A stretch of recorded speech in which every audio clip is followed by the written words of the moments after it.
Om Nithyananda Paramashivoham. Om Nithyananda Paramashivoham. Om Nithyananda Paramashivoham. Om Nithyananda Paramashivoham. Om Nithyananda Paramashivoham. Om Nithyananda Paramashivoham. Om Nithyananda Paramashivoham. Om Nithyananda Paramashivoham. Om Nithyananda Paramashivoham. Om Nithyananda Paramashivoham.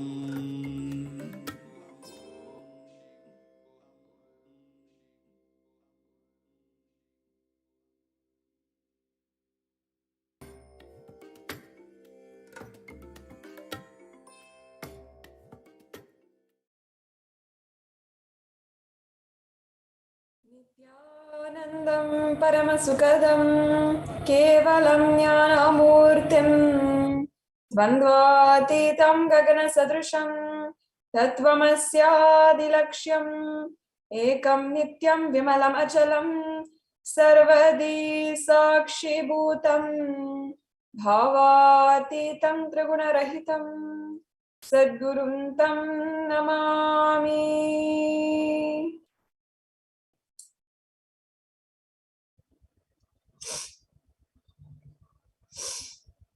Nithyanandam, I offer my humble obeisance, my humble pranam, the divine lotus feet of the Supreme Pontiff of Hinduism, Jagat Guru Mahasannidhanam, His Divine Holiness, Bhagavan Nithyananda Paramashivam, and I welcome each and every one of you who is joining with us across the world from so many different countries, from different backgrounds, ethnicities, from different languages. I welcome each and every one of you who is joining with us on Facebook, Instagram, and Twitter, and as well as YouTube. I welcome each and every one of you who might be joining us from the Kailasas across the world and the celebrated Kailasians across the world who are joining us from the Devalayas, the Annalayas, the Goshalas, Gurukuls of Kailasa. Every one of you is warmly welcome for this Devi Parashakti Akashak reading program. Now, for many of us, when we were young, we probably had an idea of what the year 2020 would look like. Especially if we were in the 90s or 80s growing up, we had huge ideas. Maybe there's going to be flying cars, cutting edge technology, something that we have never imagined before. We had the most alien ideas of what 2020 is going to look like. But then 2020 came around, and around us, if we look, everything looked the same. But the huge amount of negativity that happened, the amount of social upheaval, the amount of crisis that we have seen was never expected. And perhaps many of us were extremely disheartened by what we saw in the year 2020. And of course, this year, 1 year later, as we have started our journey in this decade, we are slowly losing hope of what is there in the future. I know many of us are feeling immensely stuck or not knowing what our future will hold, and the hope that we had, the vision that we had of a future, a bright future, a new civilization, even having a safe and habitable planet Earth is all under a serious question right now. Sanatana Hindu Dharma, however, and the Supreme Pontiff of Hinduism, has given us an ultimate possibility. Swamiji always says, you are a possibility. You have the possibility to awaken, to reclaim the life that you want, and you are a seed. You are not a end product. You can always awaken yourself to the reality that you wanted. And with this, it is possible for us to have a future, to us to dream and achieve the highest possible future that we can even imagine, and something more. Today, nowadays, many of us look around and we see so many people of the world not being able to move a step forward in their life. For example, the global unemployment rate is 6.47%, and it shows no signs of reversing, which is, of course, slowing down the process for each and every one of you who is waiting for a new job. And as well, the COVID-19 pandemic decreased the life expectancy by 2 years, halting the plans of millions who want to start a new family. And while at one point the next generation might have looked forward to a bright future, today 34.71% of parents in studies reported behavioral problems in their children that they attributed to the pandemic and virtual schooling. So as you can see, whether it is in our jobs or our academic careers, our financial life, or our relationships with family, in every aspect, we feel that we are stuck. The Supreme Pontiff of Hinduism has given us a profound solution. And in the Devi Parashakti Akashik reading, Swamiji has revealed this solution and also has revealed the science behind it over the last 27 years of hard work of the Supreme Pontiff of Hinduism's contribution. The solution lies in the Navagrahas. Swamiji beautifully says that all doshas are nothing but incompletions that we carry inside of us. For example, the snake dosha, if you heal the fear of snake and if you dig the root pattern of the snake fear inside of you, you will experience completion. You will remove the Nagadosha. Completion releases you from all karmas, whether it is Nagadosha, Shani dosha, Rahu dosha, or astrological doshas, Vastu doshas. You will be relieved from all doshas just by completion, just through completion. So sit and practice completion. And above all this is simply the grace of the Guru. Beautifully, what is said is what Brahma writes, Brahma creates, can literally be changed by the toe of the Guru. So it's the easiest and fastest path to the complete completion with the grace of the Guru. The Supreme Pontiff of Hinduism, who has come down as the avatar, is blessing, attending, guiding, and ultimately completely taking care of each and every one of us.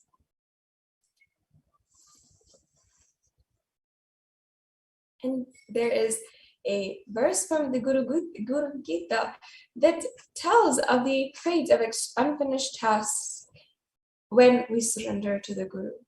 It says, Asiddham sadayet karyam navagraya mahapayam dusvapnanashanam chaiva shushvapna paladayakam, which means repeating the Guru Gita aligns one's life with the Guru. It brings good dreams to fruition, curtails bad dreams, fear of astrological influence of the 9 planets is diminished, and unfinished tasks become easy to complete.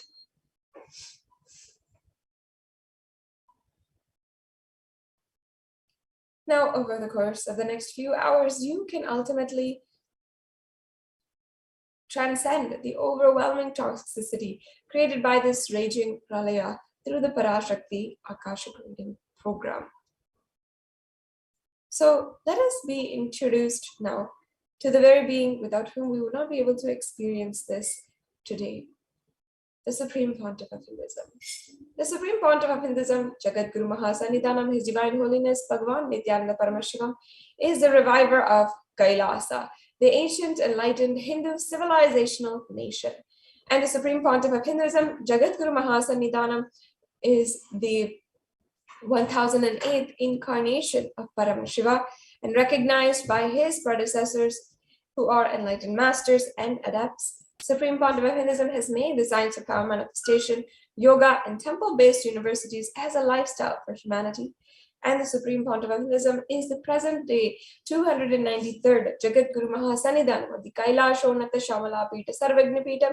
As you can see here, the photographs of the coronation day on the 29th of April 2012, after which the Supreme Pontiff of Hinduism began the religious and socio-spiritual activities in order to revive this oldest Hindu papal state and the monastic kingdom. And this was beginning in 2012 until today. The Supreme Pontiff of Hinduism is also declared as the successor of the Arunachala Sarvagna Pitam by the Guru Parampara at the age of 16. The Guru Parampara that consisted of one of the most influential and powerful enlightened beings of the 21st century. Founded the mission Nithyananda Sangha to revive KAILASA internationally in 1999. As you can see here, the photographs from around this period when the Supreme Pontiff of Hinduism had the avataric realization and began the mission for the revival of KAILASA. The Supreme Pontiff of Hinduism has also founded Adi KAILASA Sarvagna Pitam, and here you can see the Bhumi Puja happening on the land, which was once a forest in this time, but today is a sprawling city. The Supreme Pontiff of Hinduism also was declared as a successor of the Bhagyanagara Sripura Sarvagna Pitam, one of the oldest established Sarvagna Pitams, and the incumbent emperor of the Surya Vamsa Surangi Samrajyam of the Surya Vamsa lineage, which dates back all the way to the Ramarajya, and as well, even before that, to the different Manus, and of course, it originated directly from Paramashiva. And the Supreme Pontiff of Hinduism is also the reviver of the Adi Pallava Sarvagna Pitam. As you can see here, the photographs of the consecration and inauguration of the Adi Pallava Sarvagna Pitam. And the Supreme Pontiff of Hinduism is the successor of the Kashi Sarvagna Pitam, which is a very, very ancient heritage site for us, as it is right next to the Manikarnika Ghat on the banks of the river Ganga. As well, the Supreme Pontiff of Hinduism is officially coronated as Mahamandaleshwar of the Supreme Spiritual Head of the Mahanirvani Akada, the largest apex monastic order, and the youngest Mahamandaleshwar at the age of 35.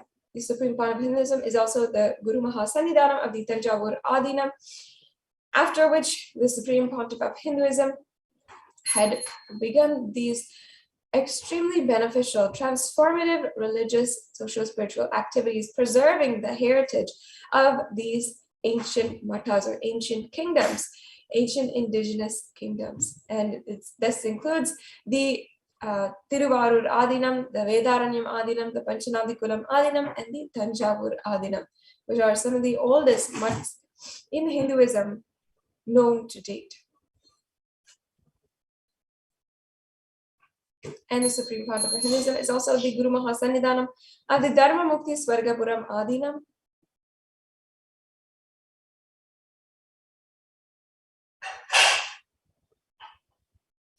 And also the Supreme Pontiff of Hinduism is the Guru Mahasannidhanam of the Adi Pita Kalada Mutt, which the Supreme Pontiff of Hinduism was coronated by Sri Shantivira Mahaswamigal, one of the most influential gurus and spiritual beings in the 21st century. The Supreme Pontiff of Hinduism has also been elected as the Supreme Pontiff of Hinduism by a congregation of over 1,000 Hindu pontiffs. And this was done in the Atirudra Mahayaga, revered as the most prolific and most viewed guru in the digital world, read and watched by 1 billion plus followers in Hinduism today, and leading the world's greatest digital Hindu nation with a reach of 1 billion lives through more than 1,000 Facebook channels, 50 websites, more than 100 Instagram channels, 70 initiatives, YouTube channels, and Twitter channels as well. And the Supreme Pontiff of Hinduism has served over 27 years of tireless humanitarian services to the humanity and initiatives which include the Free Vegetarian Food Bank, medical services, natural disaster relief, women empowerment initiatives, and much more. Today, the Supreme Pontiff of Hinduism has authored over 300 books, 10,000 articles in 3 languages, English, Tamil, and Sanskrit, translated into 50 languages with over 1,000 titles. And these books are available for you to download, peruse through, and have access to this gold mine of spiritual knowledge at books.nithyananda.org. At any time, you can always go there and treat yourself to a beautiful book of spiritual knowledge revived from the scriptures of Sanatana Hindu Dharma, mapped into the modern day mind today. With over 20 million copies of books and articles sold, read, and downloaded, the Supreme Pontiff of Hinduism continues to share and enrich the spiritual knowledge for the whole world.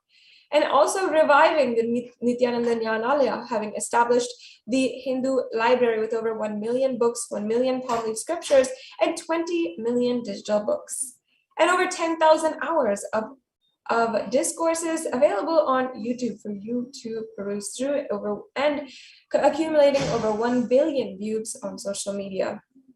The Supreme Pontiff of Hinduism has also been celebrated and respected as a commentator of the sacred scriptures such as the Upanishad, the Bhagavad Gita, the Shiva Sutras, the Yoga Sutras, the Ashtavakra Gita, and the Jain Sutras.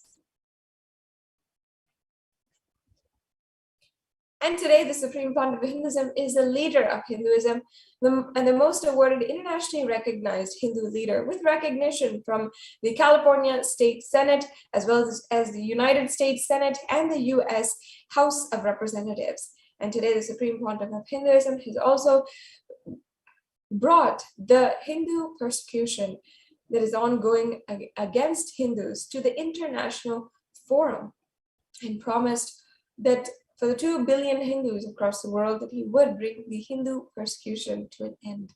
The Supreme Pontiff of Hinduism is also the reviver of the Sovereign Order of KAILASA, led by the Supreme Pontiff of Hinduism and the Nithyananda Order of monks, nuns, and the Hindu diaspora, who are working for global peace and to give superconscious breakthrough for humanity. And the establisher of the largest Hindu university, the KAILASA's Nithyananda Hindu University, with satellite campuses in 150 countries. And as well, the reviver and establisher of over 1,000 KAILASA Enlightenment ecosystems, where thousands across the world are gathering and living this ultimate lifestyle, and the founder and reviver of over 100 Sarvajnapitas, an ancient system, an ancient temple-based monastic system, ecosystem that allows each and every one of us to harbor our enlightenment and have a breakthrough in super consciousness. So that brings us to a conclusion in this segment in today's program. And I welcome you each and every one of you once again warmly to this program. I invite you to go ahead, if you would like to, interact with us in the comment section and tell us your questions, ask any questions. If you want, you can give us suggestions. You can interact with us and give your comments in the comment section. You can also like, subscribe, comment, follow on all the different social media platforms that the names are available on the screen. And as well, the Supreme Pontiff of Hinduism has given so much of knowledge for the whole world available on the YouTube channel, which has spoken more than 10,000 hours. So you can become a member of the YouTube channel, you can subscribe, and also you can donate if you'd like to. You can become a part of this revival. Don't just sit and watch, but also become a part of it by offering your time, talent, treasure, whatever it is, in order to build this nation. So with this, we're now coming to a conclusion. We'll be going on into the next exciting segment of today's program, the demonstration of extraordinary Shaktis. We'll be right back with you after a short break. You all open all your 3 eyes and manifest the powers of Mahasudashiva. Om Nithyananda Paramashivoham. Om Nithyananda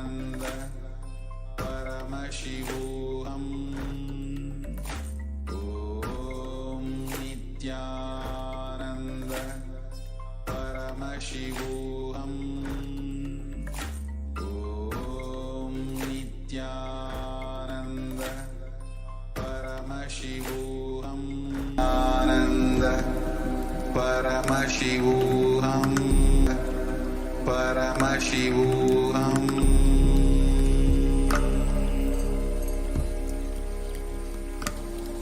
Om Nithyananda Paramashivoham.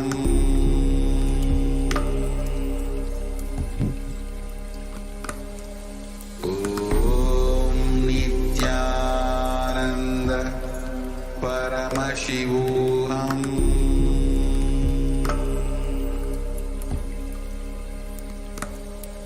Om Nithyananda Paramashivoham.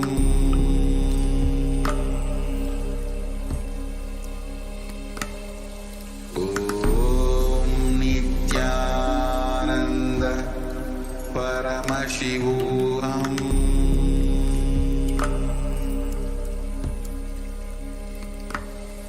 Om Nithyananda Paramashivoham. Nithyanandam Paramasukadam Kevalam Jnanamurtim Dvandvatitam Gahanasadrusham Tattvamasyaadilaksham Ekam Nityam Vimalamachalam Sarvadi Sakshibhutam Bhavatitam Trigunarahitam Sadgurum Tam Namami.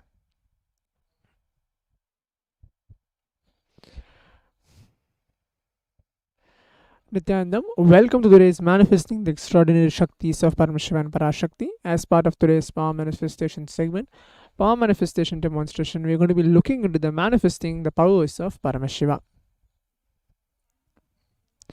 The Balasants, Nityananda Yogis, the initiated disciple of the Supreme Pontiff of Hinduism, will now be demonstrating the powers of third eye and sharing with all the experience and results of the extraordinary manifestation of the divine powers which is awakened in us through Diksha initiation. In today's Bhava Samaya Darshan, all of us will be receiving the initiation into third eye awakening and various the powers with the blessings and grace of the Supreme Pontiff of Hinduism. We will be manifesting the following powers, which is the third eye, seeing with your eyes blindfolded. Third eye is the cosmic browsing center, which is located between your brows, which upon initiation, one can effortlessly express powers and see through the third eye, just as you do with your two eyes. So what are Shaktis?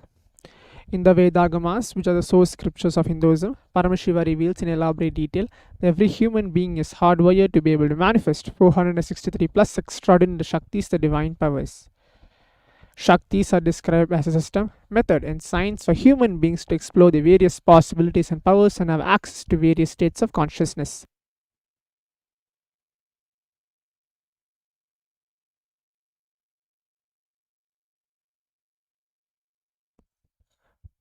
Shaktis manifest from the fundamental cognition that you are divine. You need to manifest divine and not you are a man. You need to reach divine. What are the difference between Shaktis and Siddhis? The Shaktis expressed from the space of enlightenment as a side effect of feeling connection to the divine and high integrity with the Guru. The Shaktis are the source of enlightenment, whereas Siddhis are powers that manifest from tapas or penance for enlightenment. The Shaktis of Paramashiva manifest through ordinary human beings in an extraordinary way after the initiation from the avatar. The Shaktis are permanent, whereas Siddhis are not permanent. Siddhis may divert you from the space of enlightenment. Paramashiva is a primordial divinity in Hinduism, the ultimate reality and cause, which is self-effulgent, Swayam Prakasha, all-pervading, unchanging beyond time, space, form, and causality. As a fundamental base of Avyakta, the unmanifest, and Vyakta, the manifest existence, he performs the Panchakritya, the five cosmic acts of Shristi, creation, Sthiti, sovereign leadership and maintenance, Samhara, rejuvenation, Throbhava, pulling out to delusion, and Anugraha, which is liberating grace for all living entities. The Supreme Pontiff of Hinduism, Jagadguru Mahasannidhanam, His Divine Holiness Bhagavan Nithyananda Paramashivam, is an 1008th living incarnation and representative of Paramashiva and the reviver of Kailasa, the ancient enlightened Hindu civilizational nation, the great cosmic borderless Hindu nation. Ever since the beginning of the civilization, the Sanatana Hindu Dharma has been the cradle of enlightened beings and highly advanced science. It was where the powers, Shaktis, was lived and taught as a lifestyle. For the first time, In modern day, the Supreme Pontiff Hinduism is reviving these yogic sciences and transmitting it to the world at record-breaking pace never accomplished before. The knowledge and science of manifesting these Shaktis are passed on from one generation to the next through the Diksha initiation by the enlightened Gurus. Supreme Pontiff Hinduism, being recognized as an incarnation at a very young age, was trained and taught these sciences to revive the initiation and knowledge repositories for billions to manifest the science of power manifestation from the disciplines of Vedanta, Tantra and Sri Vidya, Yoga and Yogic powers, Mantra Shastra, Siddha Vidya, Science of Aushadha, Advaita and Bhakti Yoga, Paramashivoham and Paramashivoham. So, how to awaken the divine Shaktis in us? Every ultimate truth, which is a jnana, mapped into your consciousness, prajna, manifests as a possibility and power of every being, prajnana.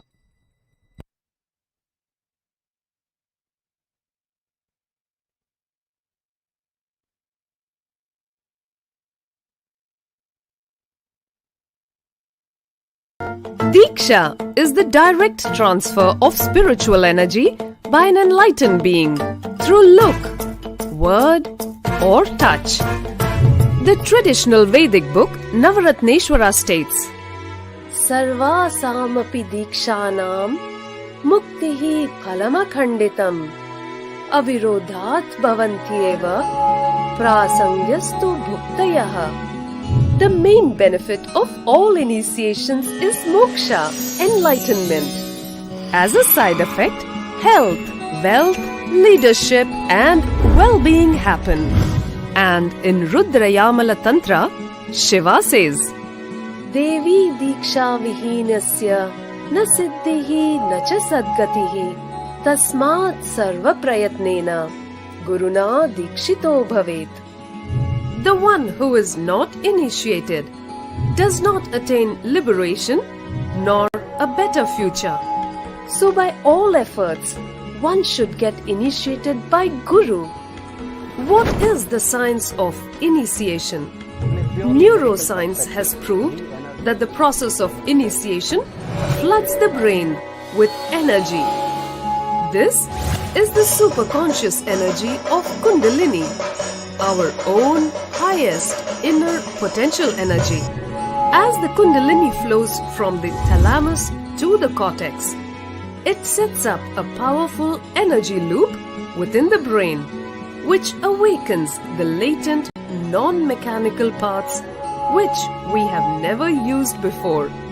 With increasing levels of coherence, the whole brain comes alive, turning into a superconductor of conscious energies that heal, empower, transform our lives, bliss and fulfillment.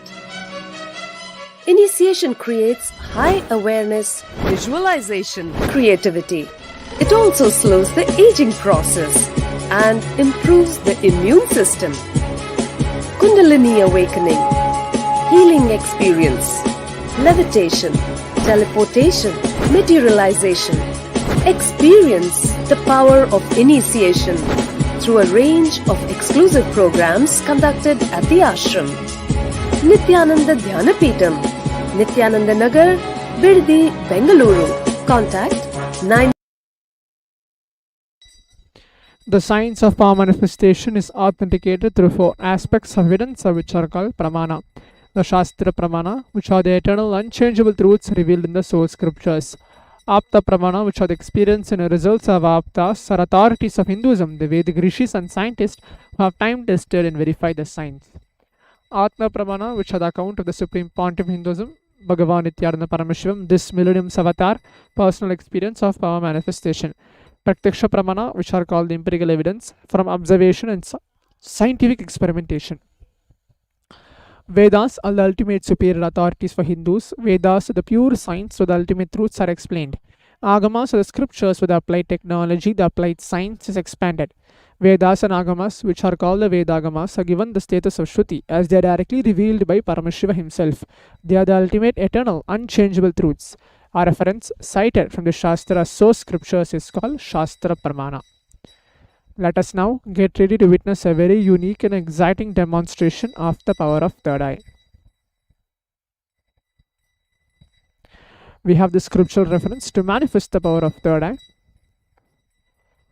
Kapalantarmanonyasya Tishtanmilitalochanaha Kramena Manasodardyad Lakshayet Lakshamuttamam. The translation goes, by fixing the mind on inner space within the crown center and sitting stably without any movement, having the eyes closed in succession, by that stability of the mind and inner space, through the power of the third eye, one directly sees the ultimate goal, Lakshyam, by having the vision beyond the sight that reveals any object or place, attaining the space of oneness with the source Paramashiva. Apta Pramana, where in the Hindu Purana Bhagavad Gita, Bhagavan Krishna initiates Arjuna under the power of third eye to behold Krishna's Vishwarupa Darshan, the vision of his cosmic form. The 11th chapter Bhagavad Gita, which contains a description of Bhagavan Krishna's cosmic form, is completely narrated by Arjuna as he sees Bhagavan Krishna through his third eye. In Swamiji's own words, which is the Atma Pramana, the first experience that I was able to see everything around me, above me, the whole 360 degree, 10 directions, below me, everything I realized, not only was able to see, I was able to feel. The whole 360 degree.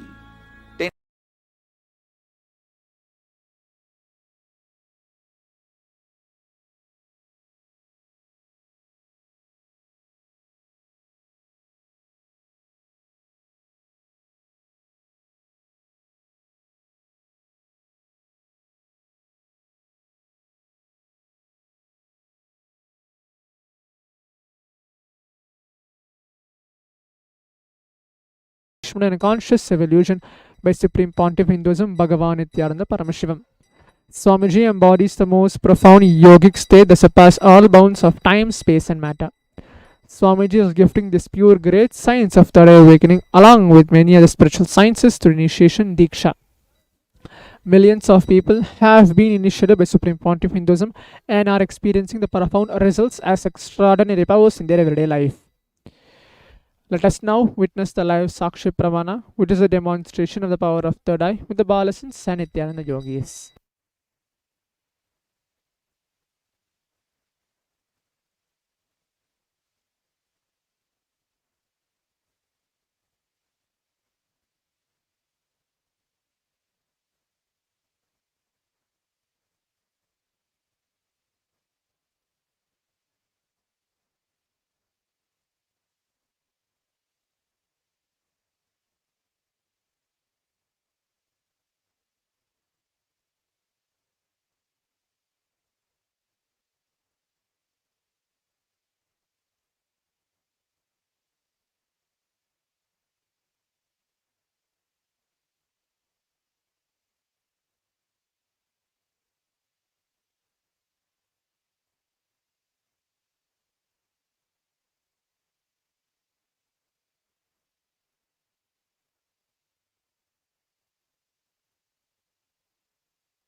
Now we'll be entering the power manifestation demonstration directly, where manifesting the powers of Paramashiva, remembering ourselves in the space of oneness with Swamiji, the Supreme Pontiff of Hinduism, Bhagavan Nithyananda Paramashivam, who is the incarnation of Paramashiva himself, who is the embodiment for all the gods and goddesses, for us to manifest the powers of Paramashiva. By entangling everybody to manifest this power of Paramashiva, you are experiencing the simple cognition Paramashiva is real. Swamiji is inside all of ourselves. He can manifest any reality of ourselves and outside. Let us all connect ourselves in the space of oneness by chanting the Mahavakya Om Nithyananda Paramashivoham, reverberating with this mantra, having Swamiji's physical presence right here to manifest this power.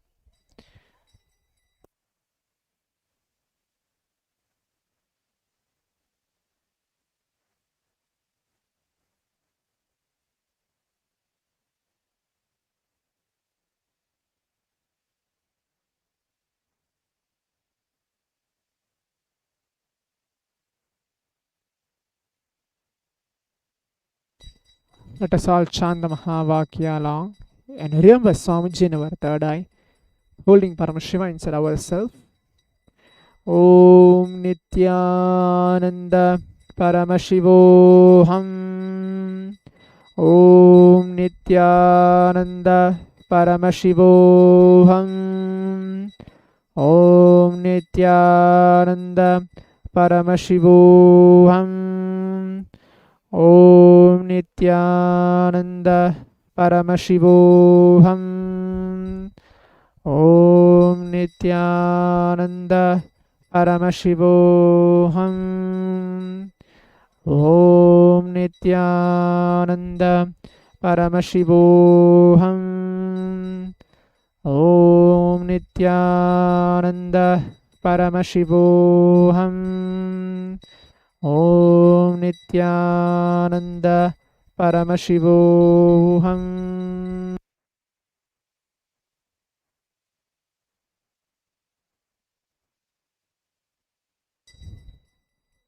Learning from mistakes.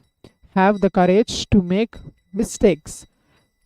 Serious people are always afraid to make mistakes. They take themselves too seriously. They think too much about themselves. It is too much to make mistakes and have someone point it out to them.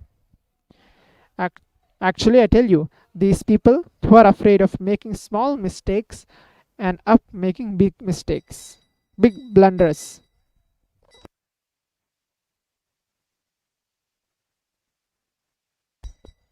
What is ego?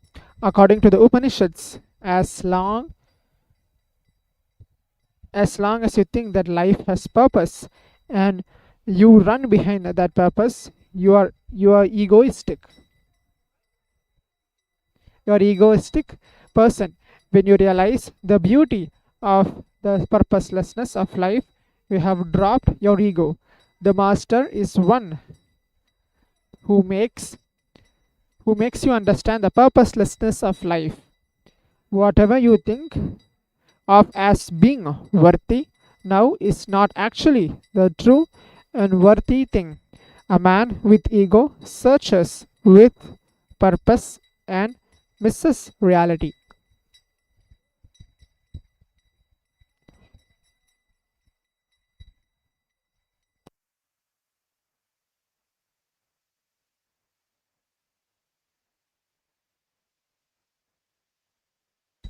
Life itself is the path and the goal. Life itself is the path and the goal. When you have a goal, you will run. Your feet will not touch the ground and you will miss the beauty of existence or nature. When you drop the goal, the emphasis will be on the path. Now, with this, we'll come to the conclusion of today's power manifestation demonstration, where Swamiji in this power manifestation demo today, we have noticed Swamiji speaks on different powerful cognitions about existence, about how to have a goal in life, how you learn from small mistakes and big mistakes where everybody makes it in the life, and how to live a perpetual completion and a powerful life. So when you manifest powers of Paramashiva, you radiate Paramashiva, you naturally be powerful and you have a straight thought current, be in a present moment and live a happy life. So by the end of today's Parashakti's Akashic reading, we'll be having the same guided power manifestation demonstration and segment for all of you to manifest the powers of Paramashiva. Stay tuned for the next session after the short break. Thank you, Nithyanandam.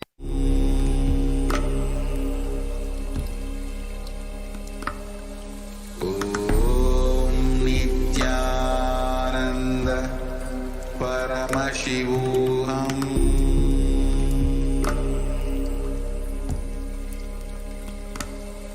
Om Nithyananda Paramashivoham.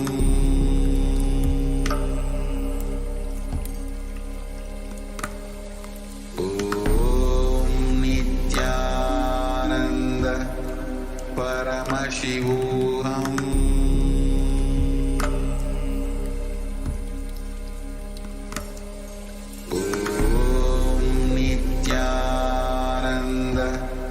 Paramashivoham.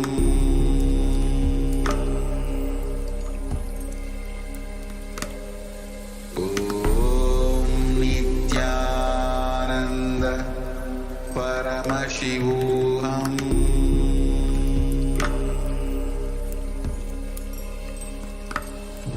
Om Nithyananda Paramashivoham.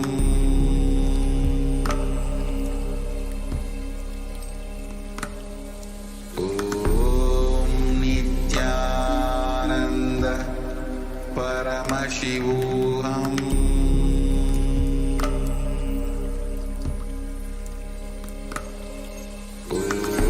Om Nithyananda Paramashivoham.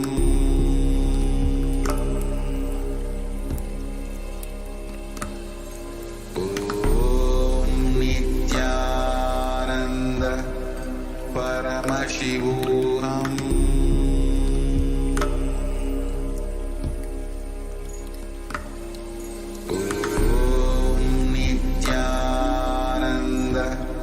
Paramashivoham.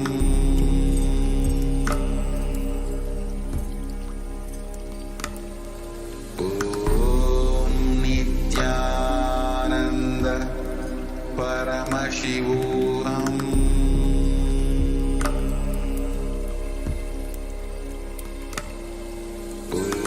Om Nithyananda Paramashivoham.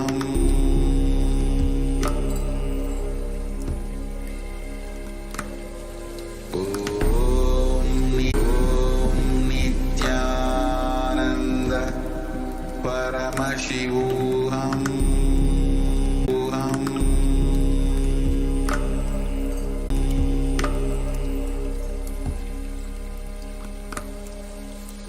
Om Nithyananda Paramashivoham. Om Nithyananda Paramashivoham. Om Nithyananda Paramashivoham.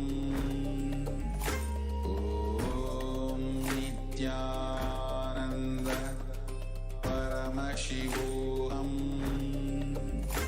Om Nithyananda Paramashivoham. Om Nithyananda Paramashivoham. Om Nithyananda Paramashivoham. Om Nithyananda Paramashivoham. Om Nithyananda Paramashivoham. Om Nithyananda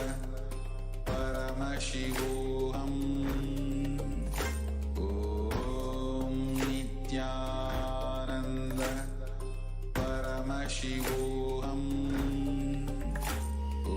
Om Nithyananda Paramashivoham. Om Nithyananda Paramashivoham. Om Nithyananda Paramashivoham. Om Nithyananda Paramashivoham. Om Nithyananda Paramashivoham. Om Nithyananda. Just be alive for next 3 years. Don't die within next 3 years.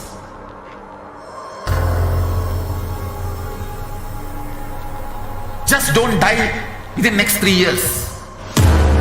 Be alive. Somehow be alive. I'm working sincerely. I will reach you somehow.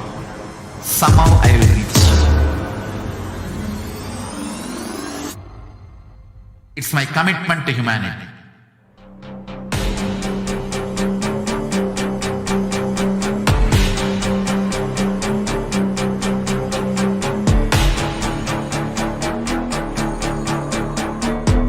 don't die within next 3 years. I will reach you wherever you are, whichever corner of the world you may be. I will reach you with enlightenment. You manifesting the space, state, powers, being Paramashivam. It is possible, and it is possible for you.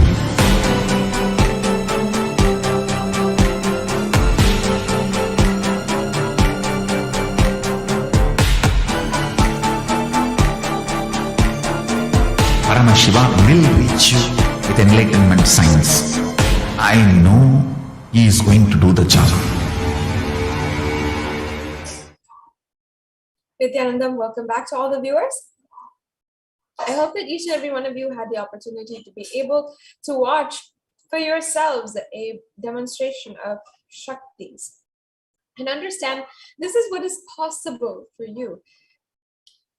A divine expression through you, and not just seeing through the third eye and seeing without the two biological eyes, but so many more. A vast array of powers are at your hand with just one initiation of the Supreme Quantum of Hinduism and living this tremendous, beautiful lifestyle. Now, let us be introduced to Devi Parashakti, the divine feminine consciousness. And today we're going to see exactly how she has manifested as the embodiment of the whole universe and manifested this universe itself. Devi Parashakti declares in the Devi Suktam, saying, I move with the Rudras and also the Vasus. I wander with the Adityas and Vishwadevas. I hold aloft both Mitra and Varuna, and also Indra and Agni, and the Ashwin twins. I uphold and cherish the Soma, the exuberant plant that is pressed out for delight of the gods. I am the supporter of the divine sculptor and craftsman, and Tvatsvar and of Bhaga, and Pushan too. I am the giver of the fruits of the sacrifices and grant wealth of oblation to the mindful institutor of sacrifice and to the performer of the Soma sacrifice.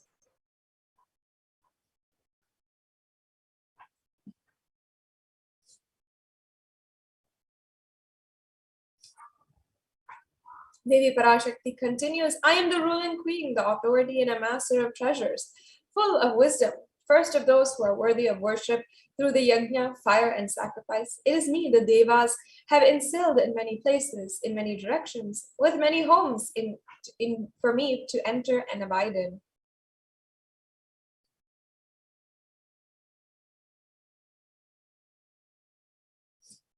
It is by my power and through me alone that one eats, sees, breathes, and hears the spoken word.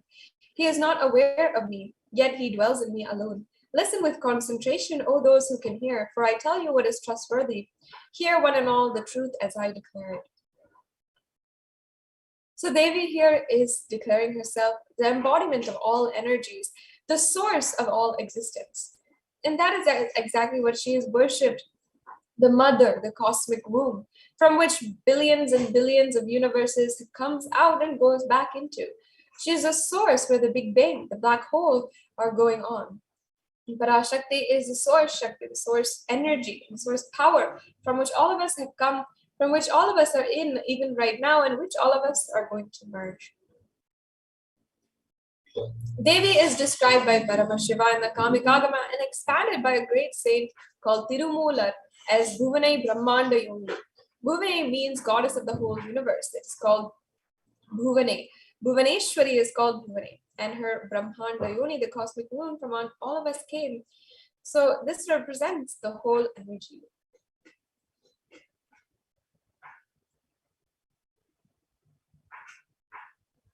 Yes, we can go on. And all great things start from the mother, only with mother, and it is her energy, the energy of Adi Shakti. The technical term is called Brahmanda Yoni, or the cosmic womb itself.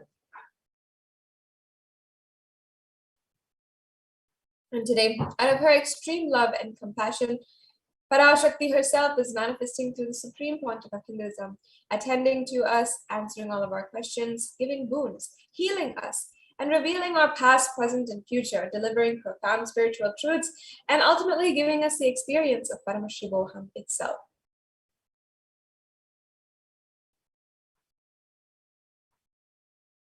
Now,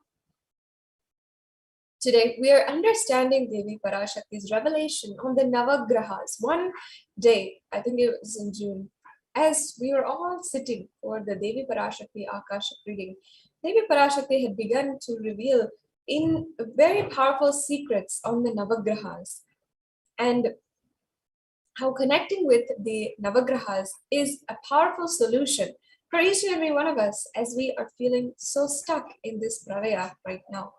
Let's just hear an introduction that Devi says.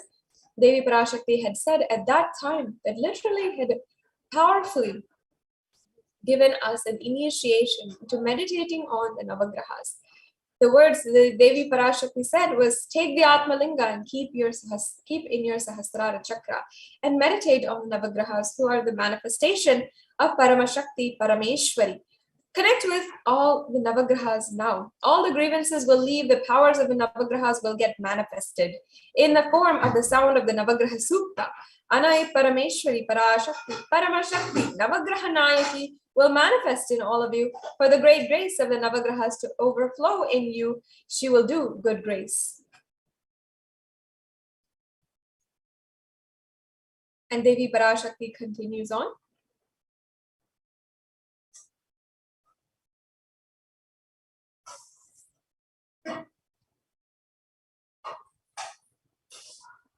I am bestowing with good grace, overflowing in the Shiva Maya, Mother Parashakti, in the form of Navagrahas, overflowing as a great grace that does good to the world, doing good to all of you, destroying all bad.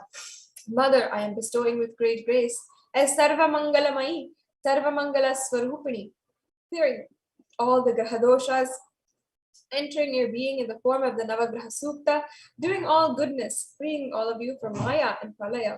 I am giving goodness. I am bestowing with Jnana Shakti, Navagraha Suktam Avadharaya.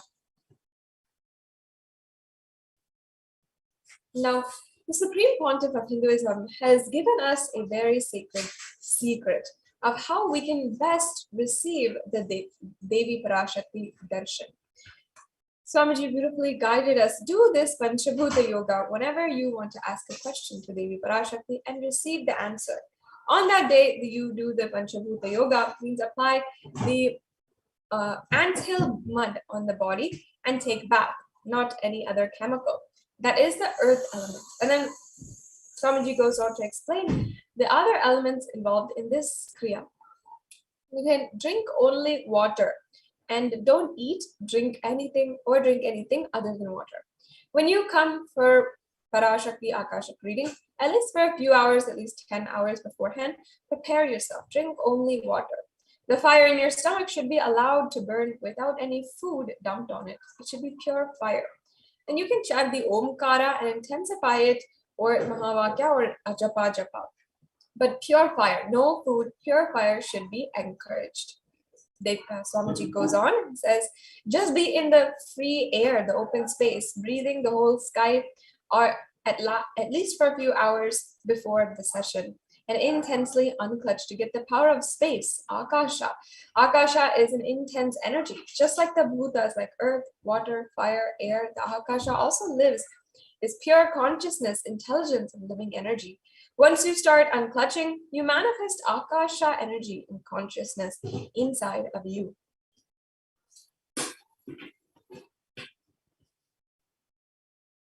And so just do this Panchabhuta Yoga. Your questions will surely be answered by Devi Parashakti. You can intensify the Akashic energy, the Chidambara. Do this Panchabhuta Yoga and come to Parashakti Akashic reading. She will give you the boons you are asking and fulfill your prayers. Panchabhuta Yoga will make you receive the Parashakti's energy, prepare you to receive the energy. And Swamiji blesses each and every one of us to do this Panchabhuta Yoga as we prepare in order to receive Devi Parashakti in the best way. And as well, another way to receive Devi Parashakti is offering the Tambulam. You can offer the Tambulam, which is just a betel leaf, a betel nut. And it's just a simple offering. Many of us Hindus know. just we can put it in front of the in front of our screen and offer that to Devi as she is doing the darshan. These are all sacred secrets revealed by the Supreme Pontiff of Hinduism, how to connect deeper with Devi Parashakti. So that is exactly an introduction to Devi Parashakti. And many of you might as well be first time understanding Devi Parashakti. And who is Devi Parashakti? Over the last 6 to 7 months, literally that cosmic energy that exists supernally has manifested through the Supreme Pontiff of Hinduism. Of course, the Supreme Pontiff of Hinduism has been manifesting the energy of Devi Parashakti for the last 27 years, I should say his whole life, the whole life Swamiji has been manifesting. But in the last 6 to 7 months, Devi Parashakti has made herself available for each and every one of us out of her utmost compassion. And we've heard the heartfelt sharings of so many different devotees who have seen how their life has transformed after one interaction with Devi Parashakti. Many of us even find our soulmates on social media platforms nowadays. We find our spouses, we find our boyfriends, girlfriends, our wives, our husbands, we find our life partners, we find the person whom we are going to spend the rest of our life with. But have you ever thought what it would be like if you are meeting, interacting, and after which you begin a divine relationship, a relationship between you and the highest reality of you? That is what Swamiji is making available in the social media platforms through this beautiful Devi Parashakti Akashic readings. And just as in Puranas, Devi Parashakti appeared and she has given the bestowal of all kinds of blessings, of healing, just like that, in this platform, Devi Parashakti has literally opened up a way that just you can stream. It's a stream of blessings, a stream of healing and positive energy. And the Parashakti Akashic reading is a way which Devi Parashakti has guided the whole humanity, guided each and every one of us. What Devi Parashakti has said is such sage guidance, more sage than the highest of sages. And we, each and every one of us, should follow that with the utmost diligence, integrity, and devotion to Devi Parashakti. In fact, in the Guru Paduka Stotram, composed by Sri Adi Shankaracharya, the very first verse describes how Guru Paduka, the sacred feet of the Guru, is like the boat that helps us cross the Ananta Samsara Samudra, the seemingly endless ocean of samsara. And I'll just be chanting that verse just for us to remember and enjoy. Ananta Samsara Samudradara Naukayitabhyam Sri Guru Bhaktitabhyam Vairagya Samrajada Pujanabhyam Namo Namah Sri Guru Padukabhyam. In this verse, it means salutations to the sandals of my Guru, who is the boat which helps me cross the endless ocean of life, which endows me with a sense of devotion to my Guru, and by worship of which I attain the dominion of renunciation. Such a beautiful sentiment. And the shocking thing, at least for me, when I think about this verse, is that no matter how long ago Sri Adi Shankaracharya had lived, somehow he's able to speak into our listening, literally speak into what we, each and every one of us, are experiencing now. And I'm sure many of you are experiencing this as well, being stuck in that endless ocean, the Ananta Samsara Samudra, and not feeling a direction even to how to go, navigating ourselves in this time. But it's at this time that Swamiji, the Supreme Pontiff of Hinduism, the incarnation of the cosmic consciousness, out of his love, compassion, and having taken the spiritual responsibility for the superconscious breakthrough of the whole humanity, is manifesting Devi Parashakti, is literally manifesting as a cosmic mother in order to take care of all of us, simply just to be there for all of us. And as the whole world seems to be feeling orphaned, the cosmic mother is literally descending down and taken care individually and as humanity as a whole, and literally as the boat that sails us through this pralaya. Devi Parashakti is herself manifesting and has been guiding each and every one of us, healing us, manifesting miracles, and removing all of our pain and suffering. And it's amazing to see how Devi Parashakti has not just attended to us individually, but as a humanity as a whole, guided us with revelations, secrets that nowhere else could be found. And we are the blessed individuals to be able to hear it from the source, Devi Parashakti, before it even happens in the world, before we are seeing the change of events in the world. We are warned beforehand by our cosmic mother.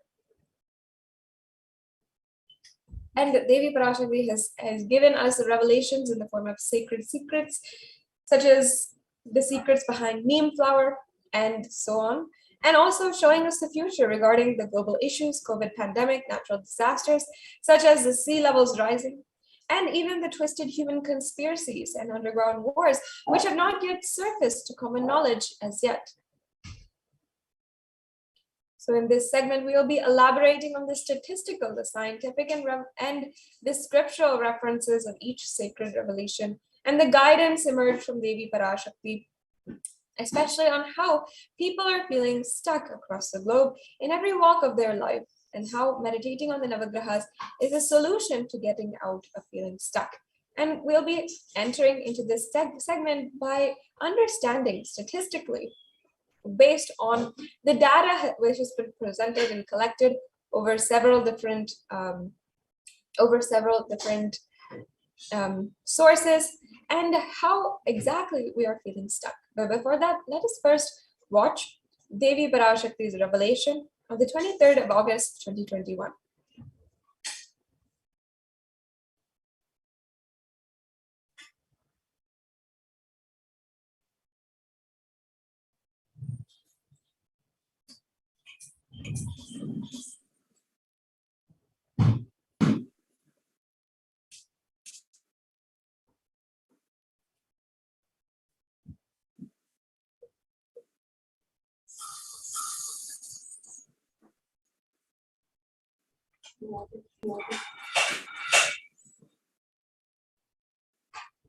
Meditate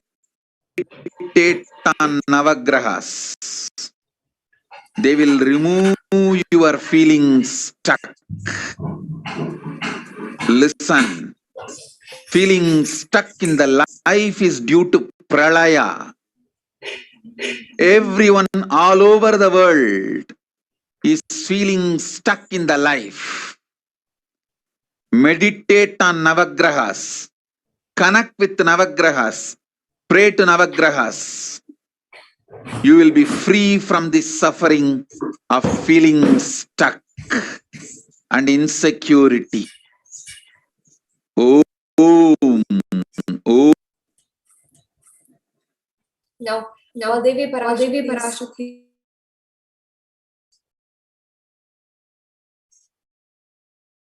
Sorry for the technical glitch. Now, Devi Parashakti's revelation was very concise, powerful, and to the point. It was a profound guidance for the whole humanity. Devi Parashakti had guided, meditate on the Navagrahas. They will remove your feeling stuck. Listen, feeling stuck in the life is due to pralaya. Everyone all over the world is feeling stuck in life. Meditate on the Navagrahas, connect with the Navagrahas, and create Navagrahas. You will be free from this suffering of feeling stuck and insecurity. Everyone connected with, sitting with us all over the world, I am seeing continuously everywhere people feeling stuck, whether in the health, wealth, career, life, relationships, spirituality, power manifestation, wherever you are stuck, it is because of the pralaya. Pralaya gives you the delusion, the wrong direction, and makes you feel stuck. And this pralaya will make you feel like your very room is like a prison. The power of this pralaya will break your mind. It'll crush your brain to the extent that you will start feeling your very room like a prison. The only way to destroy this, connecting with the Navagrahas, meditating on the Navagrahas, and be connected to Navagrahanayaki Parameshwari. Now, Devi Parashakti guides into a meditation. Take the Atmalinga, keep in your Sahasrara Chakra, and meditate on the Navagrahas, who are the manifestation of Paramashakti, Parameshwari. Connect yourself with the Navagrahas now. All the grievances will leave. The powers of Navagrahas will get manifested in the form of the sound of this Navagraha Sukta.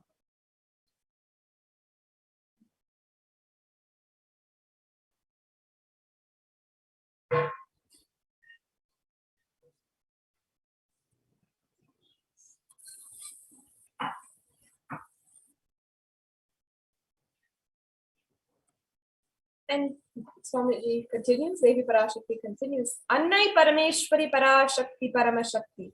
Navagrahanayaki will manifest in all of you. For the great grace of the Navagrahas to overflow in you, she will do good grace. I am bestowing with good grace, overflowing in Shivamaya, Mother Parashakti in the form of Navagrahas, overflowing as a great grace that does good to the world, doing good to all of you, destroying all bad. Mother, I am destroying with great grace. I am bestowing with great grace. As Sarvamangalamayi, as Sarvamangala Swarupani, clearing all the Graha doshas, entering your being in the form of Navagraha Sukta, doing all goodness, freeing all of you from Maya and Pralaya. I am giving goodness, I am bestowing with Jnana Shakti, the Navagraha Suktam Avadharaya.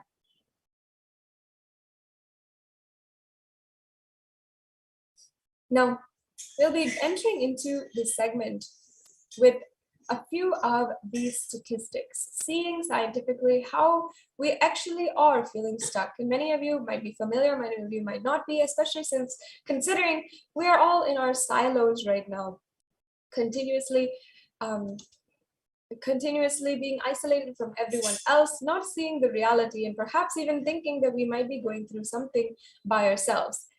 But in fact, we as a humanity are going through together. We are not alone. And it is our responsibility to see even how we can apply solutions in our lives to bring us out of this perpetual feeling stuck. And people feeling stuck, whether in health or wealth, career, life, relationships, spirituality, power manifestation, wherever you are feeling stuck, this is a solution that can be provided, that can be applied in your life. And we'll be now going into some of these statistics regarding even increased divorce rate, decreased pregnancy and birth rate, loss of jobs, suicidal rate, and also the decline in the real estate market, and how all of these are affecting our lives directly and indirectly. And we'll be seeing some of these evidences. So stay tuned. We'll be going into this segment in today's program after a quick break.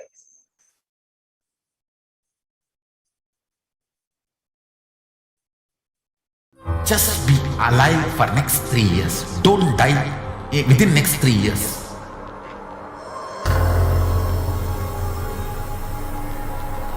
Just don't die within next 3 years. Be alive. Somehow be alive. I'm working sincerely. I will reach you somehow. Somehow I will reach you. It's my commitment to humanity.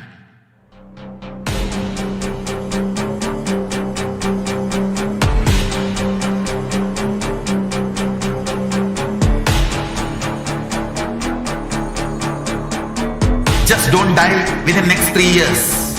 I will reach you wherever you are, whichever corner of the world you may be. I will reach you with enlightenment.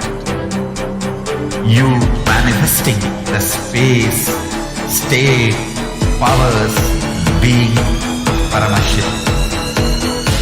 It is possible, and it is possible for you.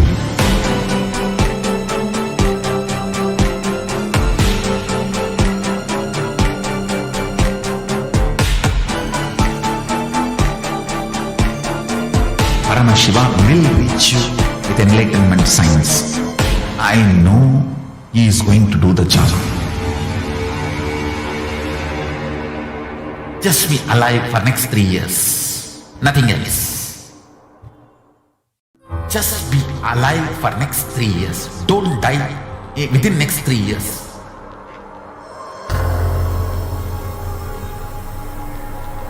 Just don't die within next 3 years. Be alive, somehow be alive. I'm working sincerely. I will reach you somehow. Somehow I will reach you. It's my commitment to humanity.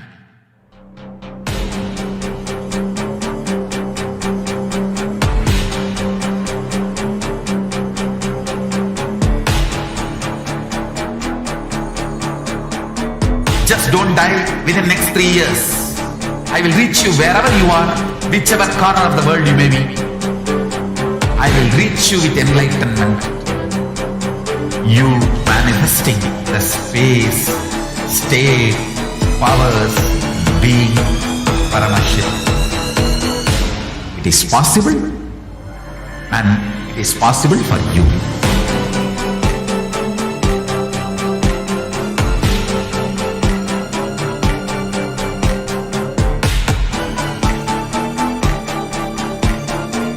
Paramashivoham will reach you with enlightenment science. I know he is going to do the job. Just be alive for next 3 years. Nothing else.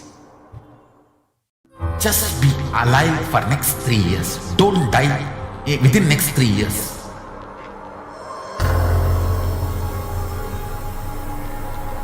Just don't die within next 3 years. Be alive, somehow be alive. I'm working sincerely. I will reach you somehow. Somehow I will reach you. It's my commitment to humanity.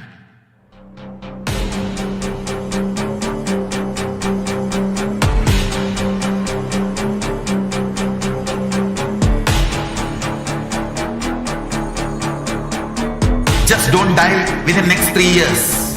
I will reach you wherever you are, whichever corner of the world you may be.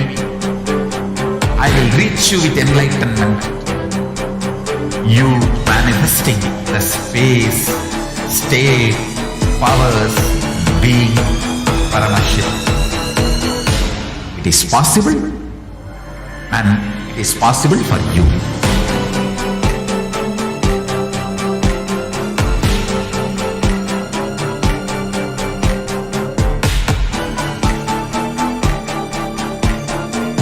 Paramashivoham will reach you with enlightenment science. I know he is going to do the job. Just be alive for next 3 years. Yes, welcome back. Now, let us take a look at a series of different articles that show us a glimpse of what the state of the world today. Now, the BBC has published an article on why pandemic is causing spikes in the breakups and divorces. It says that the divorce rates are increasing around the world, and relationship experts warn the pandemic-induced breakup curve may not have peaked yet. And we're seeing a couple of the spikes in the graphs here. As you can see, the difference between 2019 and 2020. And many experts are associating these problems and breakups associated to mental health problems, and how COVID-19 has disrupted so much of the well-established routines, the comfort levels that we have, and has increased the amount of negativity that we see in the media, and thus affecting our mental health.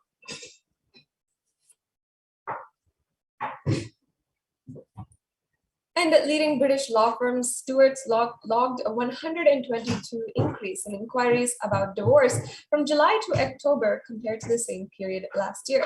And another online search called Spike had a 34% increase in the sale of basic divorce agreements.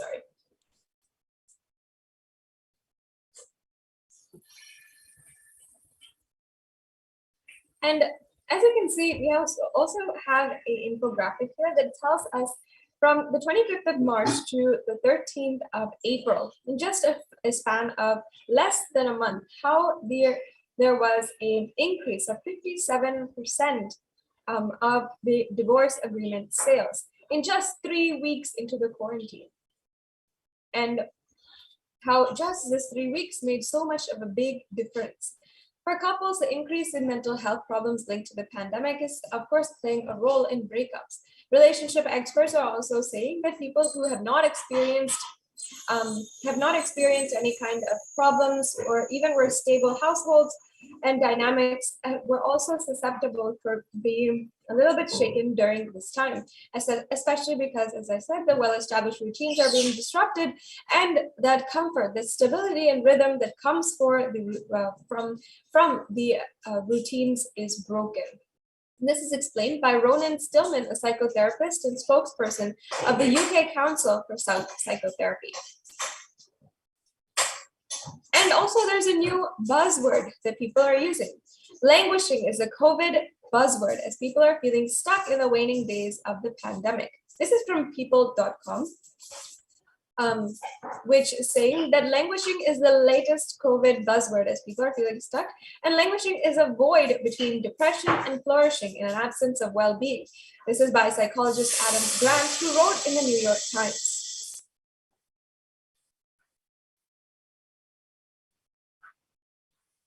And languishing, as I'm saying, is the neglected middle child of mental health.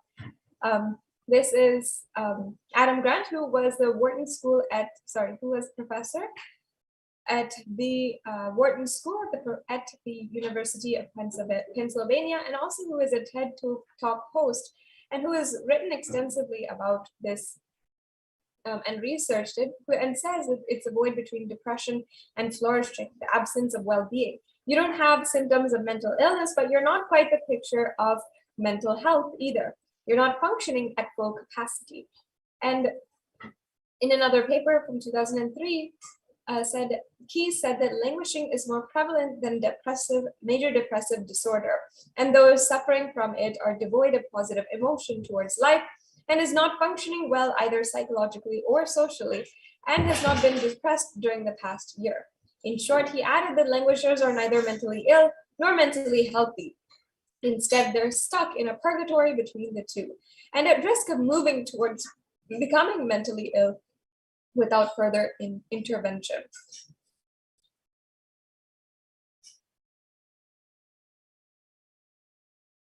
So this article goes on to expand about how the researchers have found the feeling, had researched the feeling and found that people who felt as though they were languishing are the most likely to develop more serious depression and anxiety disorders over the next decade. So this study started in around 2010 and lasted until last year around. And another paper also said that this languishing is more prevalent than major depressive disorder.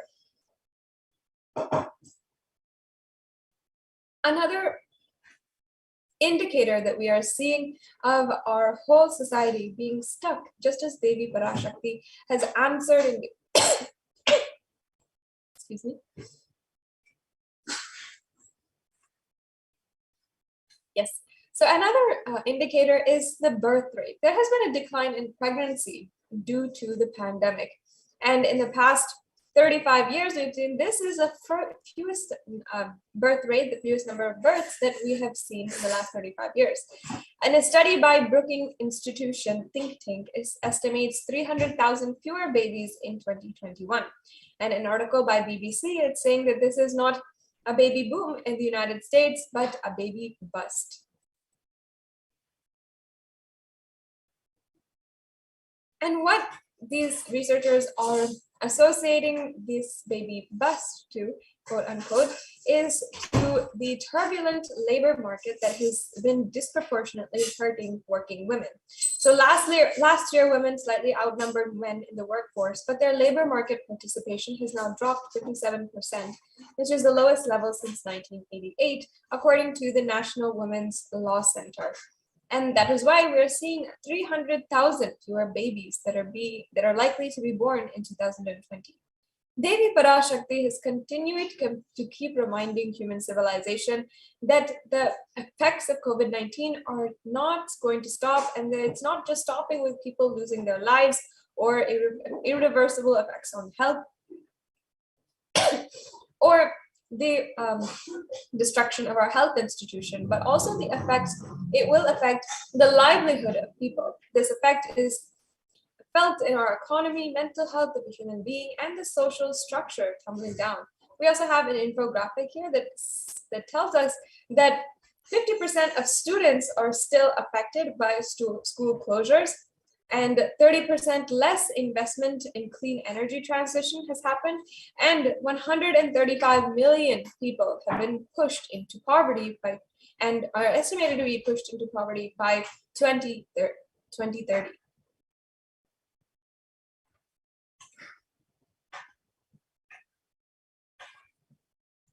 And not only have we been seeing that that the divorce rate and the birth rate, the divorce rate is increasing, the birth rate is going down, but also people feeling job insecurity and losing their jobs. 81 million jobs are lost as COVID-19 created turmoil in the Asia Pacific labor market. And as well, the US residential real estate market was also down due to the pandemic. And according to the International Labour Organization, which we're going to see in a little bit, has published how a report is showing 81 million jobs are lost due to the pandemic.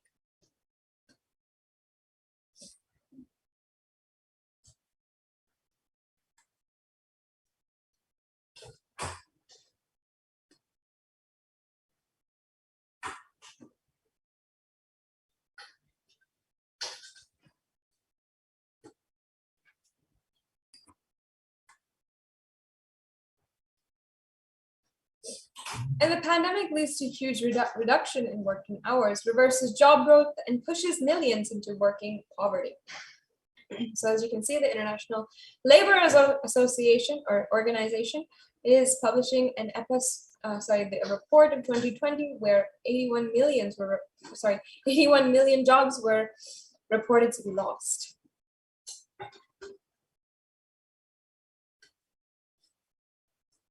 People are also seeing that the residential real estate market is down. According to the Federal Reserve Bank of St. Louis as well, they're seeing that in the fourth quarter of 2020, the pandemic had significantly affected the US residential real estate market. And because of the health concerns, the stay-at-home orders, and economic uncertainty, many metro areas experienced noticeable drop in home sales. So the real estate being a very, very huge part of the economy, that being down is an indicator of the economy as a whole. We are seeing, of course, the economy is suffering greatly right now from the effects of COVID-19, and we're seeing as a breakdown the real estate market, the job market, and so many other things that are affecting the economy as a whole and directly affecting our lives.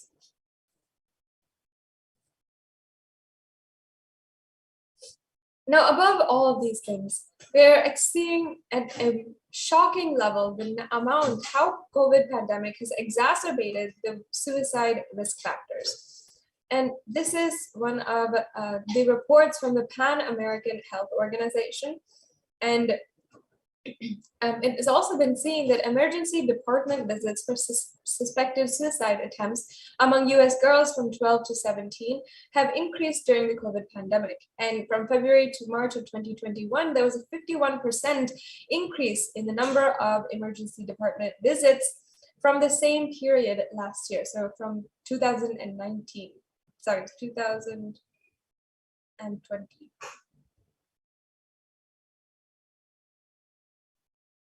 Whether it is the mental health problems that are causing relationships to come to a stall, or whether it is the increase in the number of births that are happening in 2020, or whether it is our job insecurity that we're feeling, or even the real estate market being down. In every single way, maybe our jobs, or maybe our livelihoods, maybe our relationships, our wealth, our financial career, everything is facing a feeling of being stuck. And I'm sure many of you can name a couple of more examples of what is going on in the world and what you've seen has happened. Perhaps even I could love to see some of your comments of how life is different after 2020. After 2020, what are the ways that you are feeling stuck? If you are comfortable for sharing, you can share with us in the comments section. I'd love to see, read, and introduce you to some of the solutions that the Supreme Pontiff of Hinduism has been continuously catering to each and every one of us, making a customized, workable solution for each and every one of us across the world. Now, let us understand the revelation of the solutions to meditate on the Navagrahas that Devi Parashakti has revealed. Devi Parashakti revealed meditating on the Navagrahas is a very, very powerful way to abate the feeling stuck, to completely eliminate it, and also to move these unfinished tasks that each and every one of us are facing. And here are 12 science-based benefits of meditation published by Healthline. 1 is reducing stress, controlling anxiety, promoting emotional health, enhancing self-awareness, lengthening the attention span, reducing age-related memory loss, generating kindness, helping fight addictions, improving sleep, and helping control pain, and decreasing blood pressure. And one of the other benefits is that it is accessible anywhere. So these 12 science-based benefits are things that people have seen tangibly as a benefit of meditation and powerful spiritual processes. Swamiji has himself been able to conduct, been able to lead, and create breakthroughs in the scientific community in this field specifically. And shortly we'll be seeing a video of a very interesting discovery of very interesting findings by the global scientific community. Some other benefits of meditation we always see is as well even aligning on social life and as well. Another study by the Cambridge University Press reiterates the necessity of meditation during times of crisis such as COVID-19. So these researches have been done on this during the COVID-19 pandemic, addressing the public health emergency that is going on and seeing that mental health, the state, the crisis of the humanity is not just physical, it's not just the COVID-19 pandemic, but its effects on our mental health.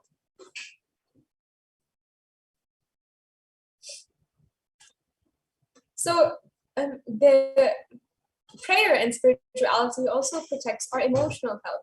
This is a couple of the findings from research published in Everyday Health from 2015, where it says that meditation and spirituality offer a bigger sense of purpose, a connection to the greater power or truth, and can give you a sense of purpose and meaning beyond the day-to-day.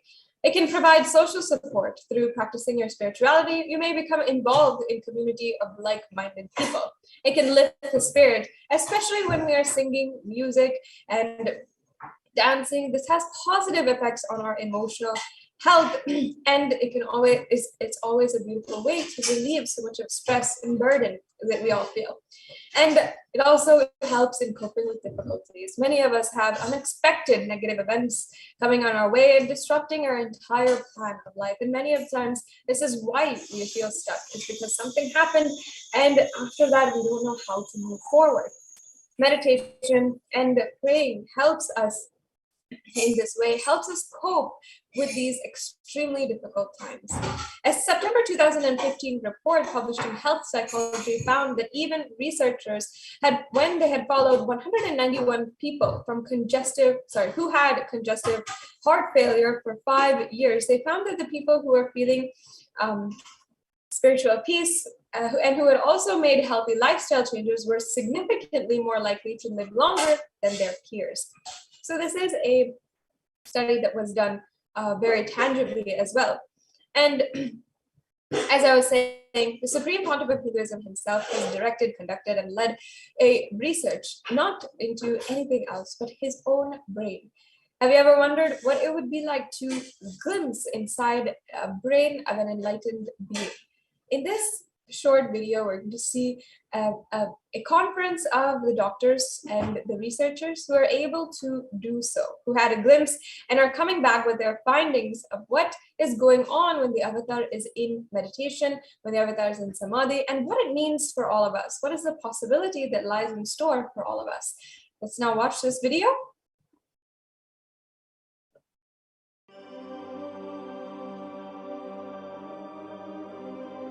Nithyananda participates and encourages scientific researchers to derive evidences for meditation and healing through meditation.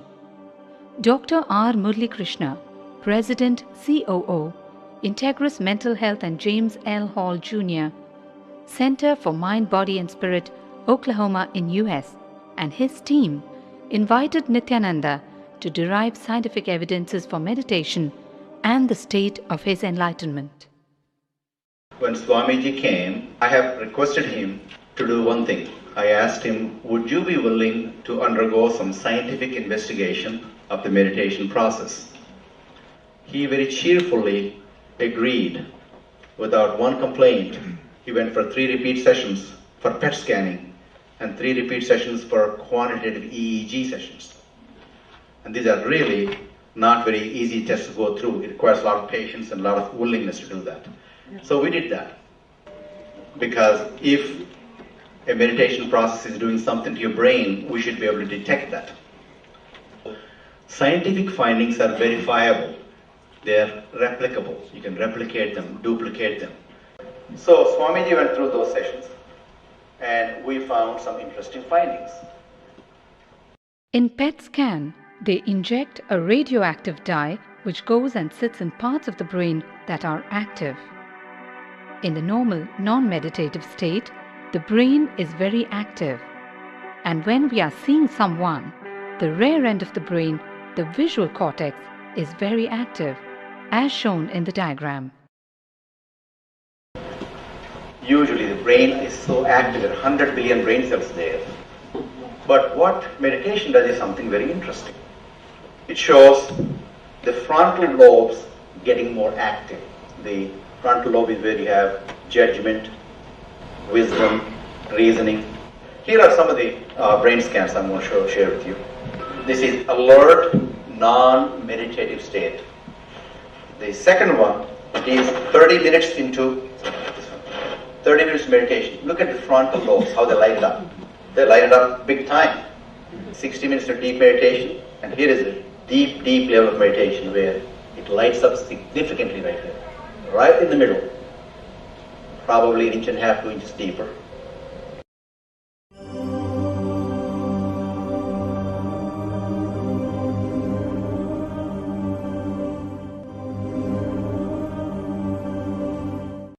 What's interesting was, Swami was inside, and that's the last part of that one. See that right here? So what's interesting was, I've never seen that before in my life, so the other parts I've seen. May not be to the extent that Swamiji showed, but this is something interesting. There is something called dopamine, which is a chemical our brain is involved in. Dopamine is produced mostly in this area. And when you have any pleasurable feeling in your body, it is mediated through dopamine. It's a neuroreceptor. It's a chemical that transmits messages of pleasure. It basically evokes pleasure. If you eat, the same thing is with visual pleasures you have. Beautiful people, beautiful sceneries, nature, whatever gives you pleasure. It's mediated through dopamine. Everything that human being experiences involves dopamine. But what's interesting is that you and I have the potential to create our own dopamine in a big way. So I named it, for lack of a word in the past, the D spot, which is the dopamine spot. If you can discover your D spot, you got it made in life. The D really stands for a divine spot. The D also stands for delight, and the dopamine spot. What's also interesting is that he could, at will, go in and out of those states. Those are some of the findings I want to share with you. There's so much more talk about physiology of mind and brain and the body. It's a fascinating field that this is something that all human beings can relate to, can apply in our own lives. not only a sophisticated knowledge, but these things have application in daily life for all of us. Nithyananda's system of free healing, known as Nithya Spiritual Healing, has been baffling the medical world, curing diseases from migraine to cancer. Qualified people are also initiated to become healers. The complete report of the research conducted on Nithyananda's neurological system can be found in the book Mystic Phenomena, Scientific Data.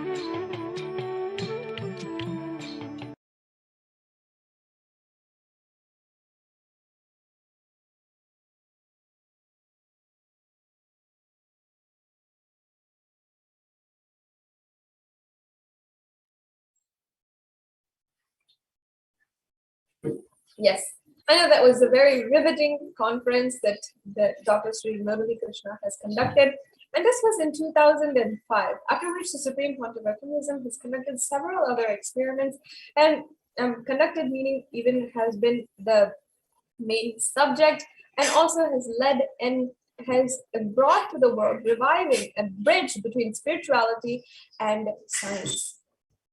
And if you are interested in learning more a little bit about what are the scientific revelations that the Supreme Pontiff of Hinduism has been able to contribute to the world, you can visit books.nithyananda.org and you can download Mystical Phenomenon Scientific Data. That is a compilation of the researches that were done at this time, and it is a very interesting read as well. They can pique your interest and also see, you can also see the amount of work Swamiji has done into ensuring that even those of you who might be a little bit skeptical of what is going on behind all of these spiritual processes have an answer, a tangible answer that you can go out and tell the world confidently.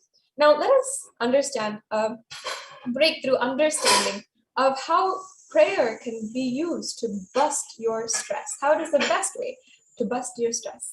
Swamiji explains to us beautifully in this video.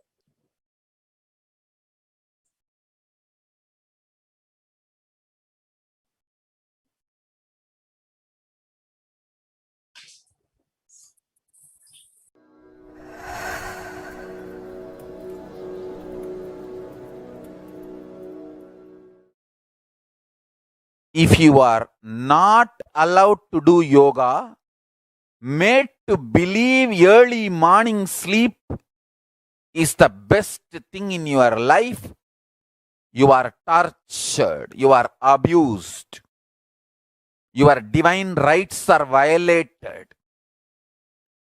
If you are constantly inspired to do yoga early morning, Brahma Muhurta time, and everyday puja, sit that 30-40 minutes and melt down by feeling connection. Understand? Nothing can be compared to prayer to bust your stress. I tell you, prayer is the best stress buster. Deep feeling connection and tears rolling in your eyes and melting down. Prayer to Paramashiva. Intense yearning, Vyakulata, talking to Paramashiva, relating to Paramashiva. Nothing can be compared to that to bust your stress. I tell you, everyday puja is an ultimate recharging experience. If you do everyday puja,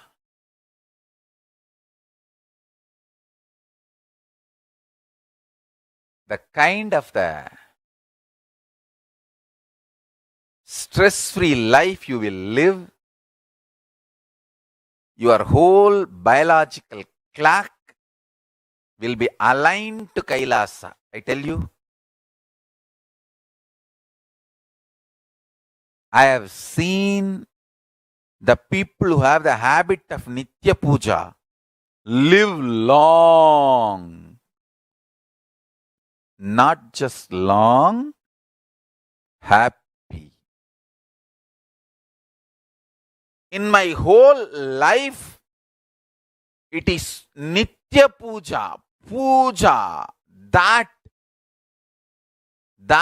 gave me all the best things of life. Everyday puja. Relating with the deities is the best stress buster. Touch the deities, do decoration, dress up. Even now, my best time of the day is when I sit with my deities. When I sit with my deities, dress up the deities, jewel them, spend time with them, talk to them, intensely pray, deeply connect and pray. Understand? You do not know the power of Archavatara. God landing in physical deity form. Never underestimate the power of Archavatara. The Archavatara is equivalent to living avatara. What living avatar can do to you, an Archavatara can do. Atma Linga I am giving to all of you is literally living Archavatara. Is a piece of God. Literally.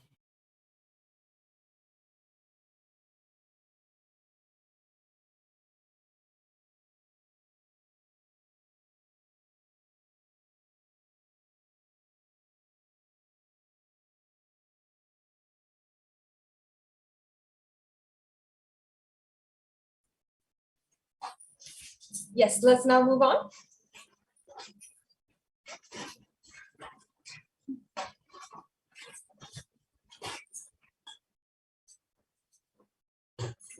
Now, the planet's effects have a significant effect on us human beings, and there's also scientific research behind this as well. Planets affect electromagnetic waves is a scientifically proven phenomenon. And this is because brain waves are another type of electromagnetic wave which have an effect. So radio waves and electromagnetic waves emitted by the planets, emitted by the different gravitational forces, all have an effect on the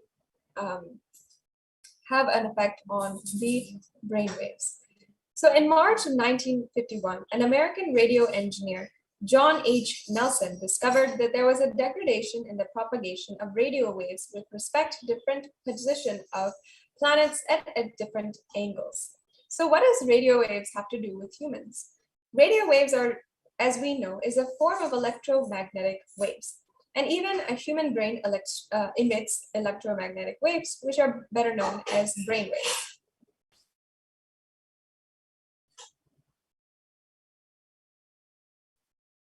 And you can see an image of the brainwaves on the right-hand side. You can see that there's the beta waves, the alpha waves, delta waves, the theta waves, and the gamma waves. And both radio waves and brain waves are a form of electromagnetic waves. Here, brain waves are a weaker form of electromagnetic waves, which makes it very hard to measure, unlike radio waves. Now, brain waves doesn't have any interference with radio waves, which are stronger than brain waves. So if a certain position of planets in space can cause disruption in the propagation of radio waves, then it can also affect humans too. This is some of the findings by Dr. Percy Seymour, who is a British astrophysicist and astronomer, and who has done a PhD that states that the revolving planets plays a very important role in the development of a fetus and brain development of a human body. Of a human baby.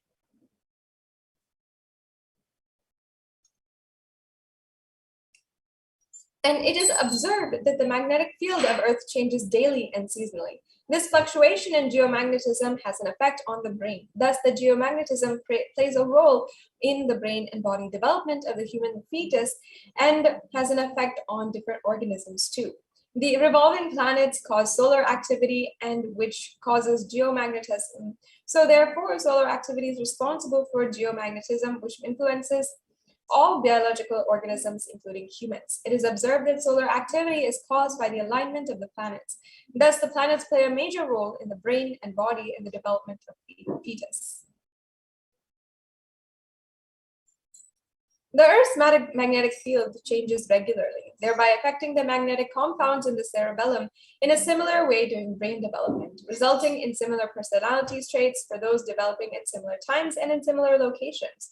And according to Dr. Harold S. Burr, professor of anatomy at Yale's Medical School, he states that a complex magnetic field not only establishes the pattern of human brain at birth, but also regulates and controls it throughout the life.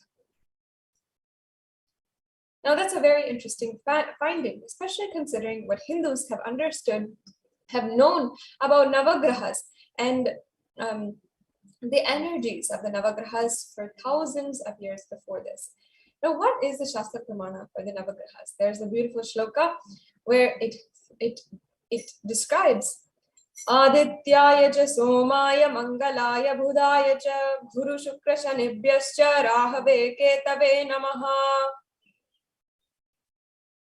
And there have been so many stories, Puranic references of Navagrahas' impact on one's destiny. The stories and descriptions of the Navagrahas, as well as their impact, are found throughout the epics, the history of Hinduism, including in the Ramayana and the Mahabharata, and in the Puranas, including the Brahmanda Purana, the Matsya Purana, the Shiva Purana, the Linga Purana, the Kurma Purana, and many more. And when Maharishi Valmiki has given a detailed account of the planetary positions at the time of Rama's birth, Maharishi Vyasa has sketched out an astral landscape leading up to the start of the Great Mahabharata War. These details have now they have proved extremely useful as we seek to ascertain possible dates for key events of the Ramayana and Mahabharata. References to planets and deities associated with them are also found in Greek and Roman literature and astrology.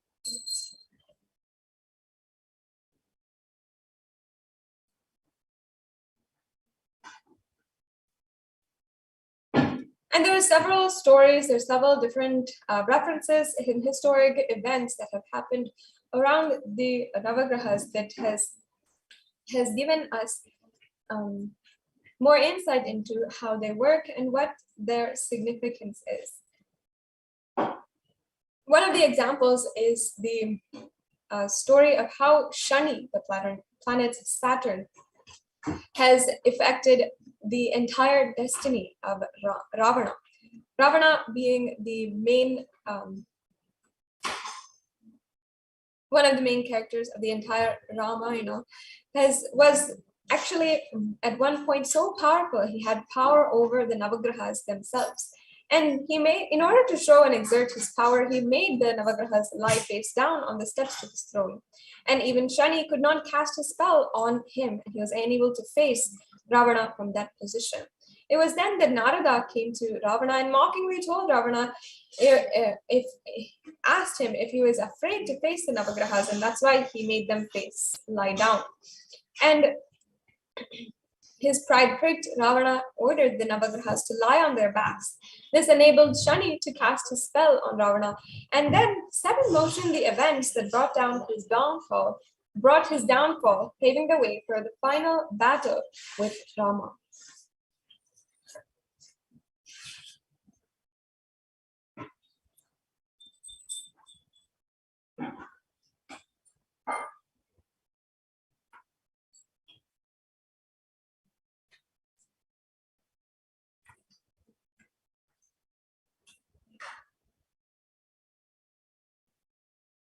And another reference is the story of Duryodhana, Sahadeva, and all the Pandavas, and of course, Bhagavan Sri Krishna.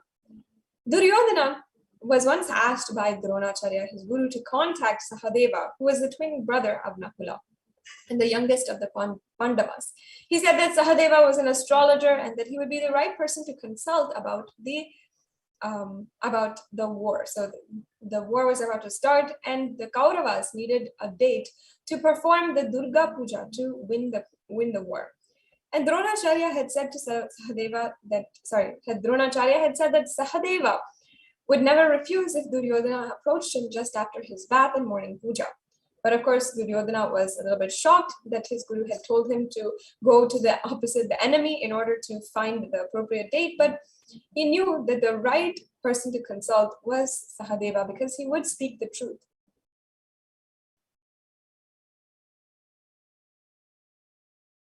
The following morning, Duryodhana went to meet Sahadeva just after the latter had finished his puja, and he said to Sahadeva that although they were foes, he trusted Sahadeva to be a man of dharma, and that he would perform his duty as an astrologer by speaking the truth. Duryodhana asked Sahadeva to consult the Panchang and to specify the right time to start the war in order to ensure victory for the Kauravas, which again is the opposite side that Sahadeva is on. So Sahadeva, following his dharma, had made the calculations and ensured that he gives that calculation to Duryodhana, and so told him that the following Amavasya, which is in 2 days, would be the right time to start the war. And this shocked, the fact that Sahadeva had given this information to Duryodhana had shocked Yudhishthira, Arjuna, Bhima, and even Nakula. But of course, they were not upset because he had to follow his dharma. They were very well knew that Duryodhana's treacherous qualities would drive him to ask Sahadeva. So Bhagavan Sri Krishna was consulted at this time when the Pandavas had nothing else, no other solution, didn't know where to go. Bhagavan Sri Krishna, being mischievous and smiling, had just told them that the following morning they should perform the Tarpanam in the riverside, and they should offer the oblations to the ancestors. And this is a ritual that is normally performed on the Amavasya day, but here Sri Krishna is telling that they should not perform it on that day, they should perform it the next day. So following his words, not questioning the words of the Guru, the Pandavas performed the Tarpana on the riverside the next morning. And this shocked all of the gods and the goddesses in the heavens and the whole world. What was Bhagavan Sri Krishna up to this time? And the 2 major gods involved in the Amavasya, namely Surya Bhagavan and Chandra Bhagavan, had come down and asked Bhagavan Sri Krishna, what's going on here? Why are you doing this? And why are you conducting this puja, which should be conducted on Amavasya, on a day that is not Amavasya? Bhagavan Sri Krishna laughed and he said, of course, yes, I know that it was not Amavasya, but until you 2 showed up, it was not Amavasya. So for Krishna, the entire whole cosmos readjusted its planetary position, and the day literally became Amavasya. And that is essentially the essence of the whole story. You can obviously find the story in the different different websites, and see exactly how an incarnation has literally the power to wield the entire cosmos, and the beautiful oneness which he expresses with the Navagrahas. So now let us enter into the introduction to the Navagrahas. Who are they? The Navagrahas are the 9 planets, literally meaning 9 planets. They are different energies, not just planets, but also energies that are inside of us. They are respectively Surya, Chandra, Mangal, Buddha, Guru, Shukra, Shani, Rahu, and Ketu. And each graha works for our enlightenment. And we're going to go into this particular line in a few minutes and understand what that really means. What does it mean for a graha to work for enlightenment? So first, let's be introduced to each one of the Navagrahas. Aditya promotes strength, courage, health, and prosperity, relief from all chronic diseases, and he's worshipped in the Suryanath Govil. Chandra is immensely beneficial for mental peace and charm of personality, excellent control over emotions, and keeps your inner space in coolness. He is worshipped in the KAILASA temple in Tirungallur.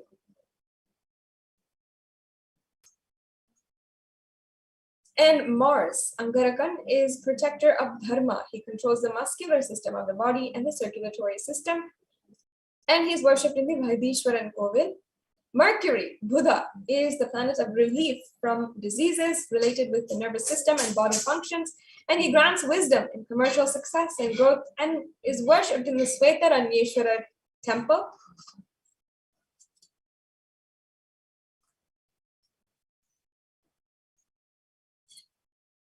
And the Guru is the master of all grahas, Jupiter.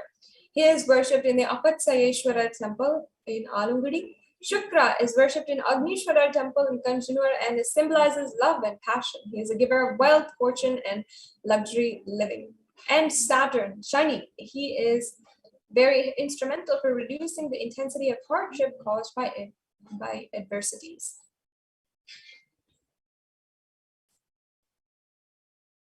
So Rahu is another Navagraha. When Rahu is affected, one faces several miseries and obstacles in the way of success. And Ketu is the representation of karmic collection, both good and bad, spirituality and supernatural influences. And Rahu and Ketu are worshipped in the Tirunakeshwaram and Perumpalam temple, respectively. Now, Swamiji has given so much of deeper insight on the Navagrahas and Jyotisha. The moment the consciousness enters the body, the energy level of the cosmos of the time of birth gets printed in that consciousness. Your inner space gets a print of the cosmic energy level and the position of the 9 major energy centers of the solar system.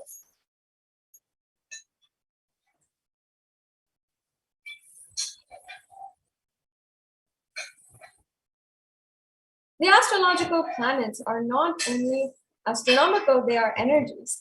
A particular energy of push and pull exists between them, and the different energy positions clearly decide the cosmic energy level during the time of birth. Based on that, Jyotisha will be able to predict the course of life. Understand not exact incidences because you have freedom. You have freedom to decide whether to sit here or not, or to read this or not.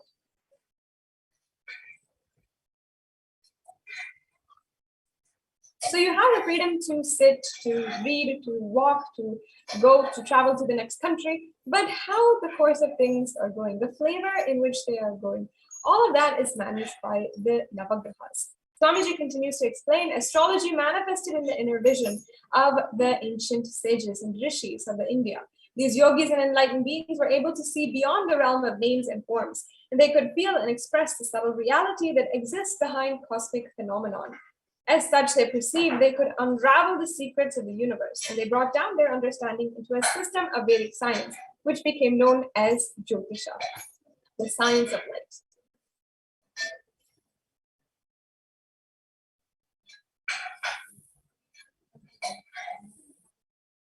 And by concentrating intensely on the sun and other planets, they understood the movement of life force in their body, and by meditating on the life source, they also came to understand the movement of the sun and planets in the heavens.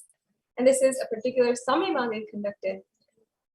The major course of life, if you will get enlightened or not, can be predicted. Principles can be predicted, not policies. Having an idea about your horoscope will give you intelligence and acceptance in your life. Intelligence to take decisions and the acceptance to bear the inevitable things. According to Swamiji, he says that a seeker should have a basic knowledge about his horoscope.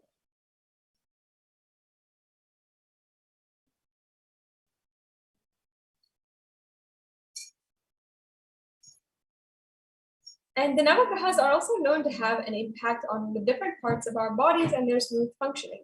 For instance, Surya provides longevity and good health.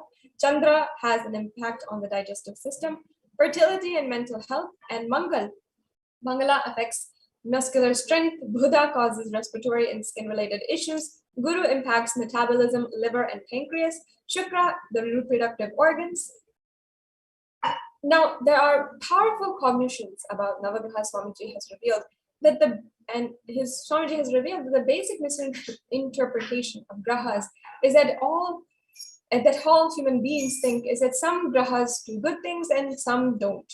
Many people are afraid of the 7.5 Shani transition and the Rahu effect. Many people are praying that Shukra will bring good in their life. But Swamiji has shed light on this topic, saying that all grahas work for our enlightenment. If a person is suffering from a pattern long enough, then Then grahas intervene and give the life situation where he is forced to break that pattern and move towards the experience of the ultimate.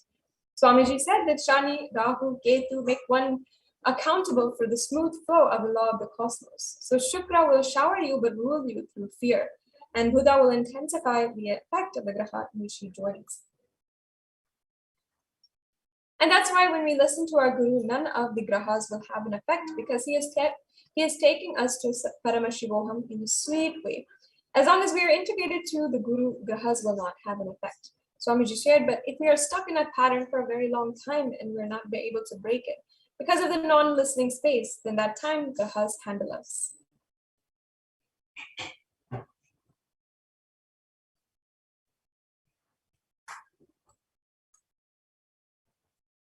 So now let us watch a brief video where Swamiji has given us the has told us the influence of Navagrahas on enlightenment.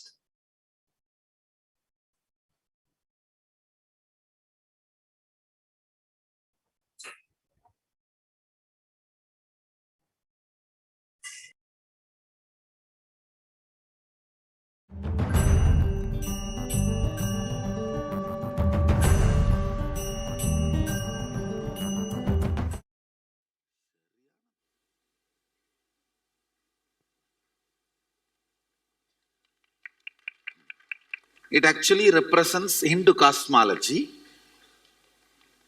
So, in this, please listen. In this sheet, Navagrahas are installed. In this 2D sheet, Navagrahas are installed with 3 colors. Varivadivu, Olivadivu, Kurivadivu. Means, in the form of mantra, in the form of figure, in the form of symbol. Varivadivu, Olivadivu, Kurivadivu. These are 3 colors. In the 3 color means is in the form of Navagrahas in the form of symbol, and in the form, actual form, and in the mantra. 3 shapes they are installed, and each one of them are installed in one garbha. Their life is installed in one garbha. So 9 garbhas are on the plate. Then this represents 11 dimension. This 3 layer length, breadth, depth dimension. Inside 9 garbhas are kept representing 9 more dimension. The 11th space cannot be given in matter. It will be given to you as an initiation. So understand? This represents 9 Navagrahas and 11 dimensions. Sadashiva talks about it in Kamikagama, and Shastra Pramana we have, and Apta Pramana also we have. Tirumular, a great saint, he talks about it. Because in this the Trikala means the line form, visual form and mantra form. All 3 are there. It can be considered as deity, and you can even do puja to it. In mandala, the visual form will never be there usually.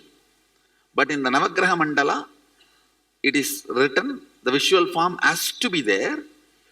Because the visual form is there, now it is equivalent to a deity also. Not only a spiritual alchemy product, deity also. But you don't need to, there is no compulsion of maintenance. But if you want, you can worship. It is equivalent to an energy of a deity.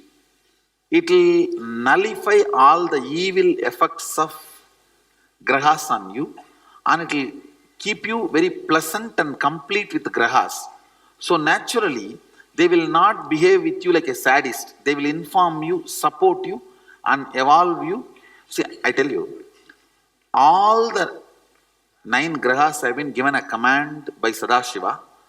Making every being experience Sadashivatva is their responsibility. Either by giving you right experience or wrong experience, they educate you to manifest Sadashivatva. Now, they will make it more easy for you. That's all. There will not be root shocks. surprises, collapsing, waste of time, all that. So it'll keep you in the space of completion with grahas.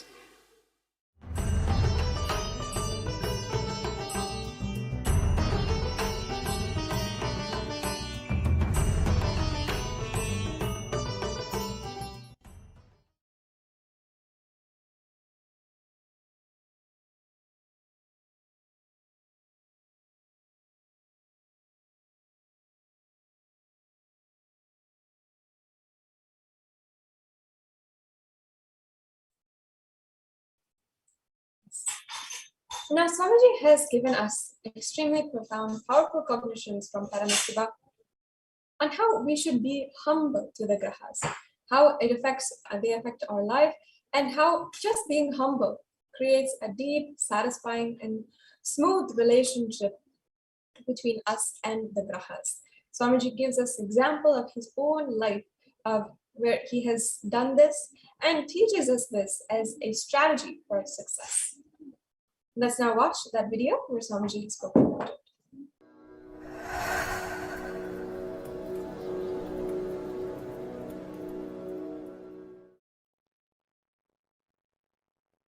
Suddenly,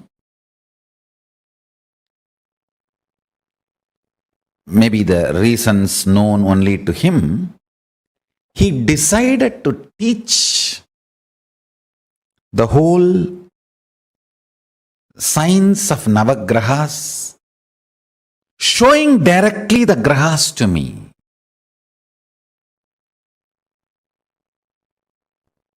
And he just did something like this. I do not know whether he took me to the space of Kailasa or he brought the grahas to Arunachala, where I was sitting with him. I was sitting with him in the temple, in the Arunachaleshwara temple. Whether he brought them here or he took me there, I do not know. But suddenly I saw like a chess coins all the Navagrahas, alive, living, moving. And I immediately bowed down to them. The moment I realized they are alive, I immediately bowed down to them.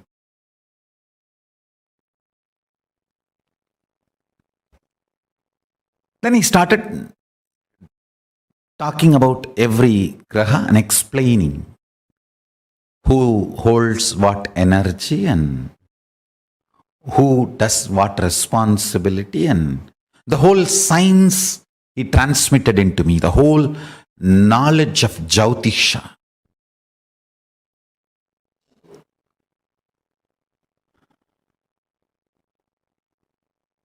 As I said, the words he uttered and the quantity and quality of the information transmitted was unimaginable.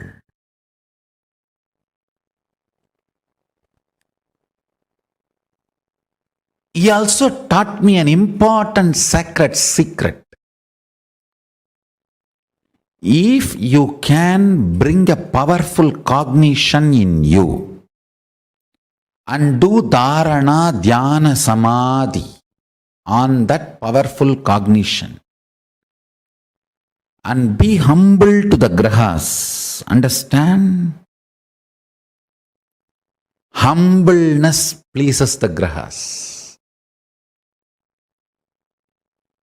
Humbleness makes the grahas happy with you.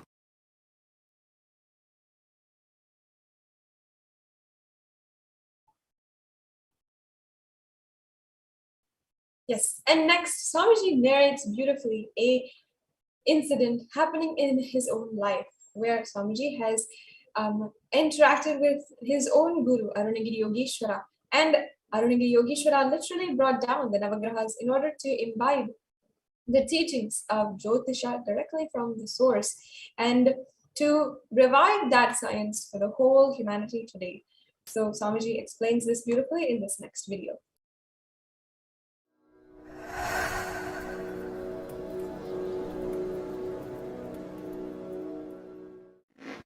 Now let me come back to the story. He showed all the grahas and taught me the whole thing.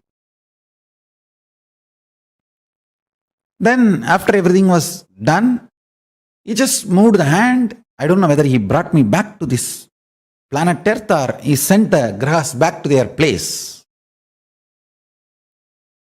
Everything was normal. And it was too much, I tell you. I was in awe. Anyhow, the whole knowledge transmission was done.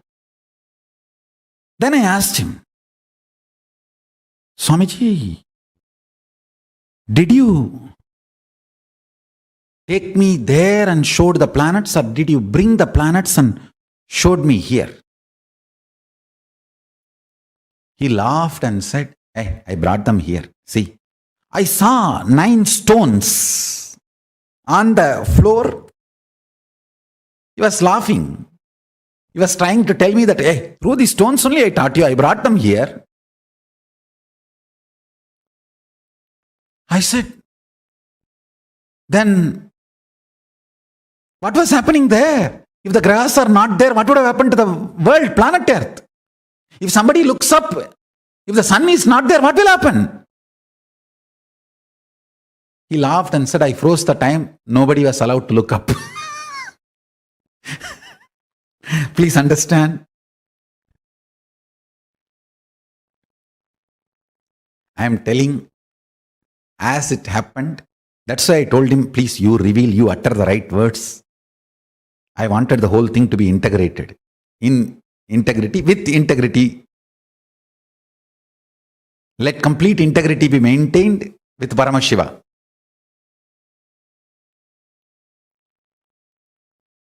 He laughed and said, I froze the time so nobody can look up. Till the whole thing was happening, it was too much. I asked him, can I take these 9 stones? I wanted to keep them in my puja.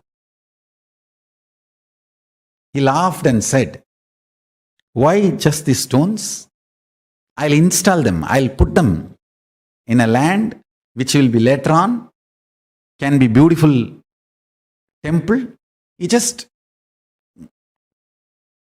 blinked his eyes. Both of us were sitting in a place where now the banyan tree is planted in Tiruvannamalai Adinam. That is precise spot. That was the spot. He put all the 9 stones and we both were suddenly sitting there. We just disappeared from the temple and appeared here. And he pushed all the 9 stones on the ground and said, this place will radiate the powers of Navagrahas. Later on, you will understand why I did this here. Of course, maybe after decades, many years, we got that property. Now the ashram is there. When I went back, I know that is the property. That is the reason I put Navagraha Vanas there. Nakshatra Vana in that area. For all the grahas and nakshatras to be present and bless everyone. Whoever goes and sits and meditates on Arunagiri Yogeshwara there, with the powerful cognition of Paramashivoham, Arunachala will bless. Arunagiri Yogeshwara will bless.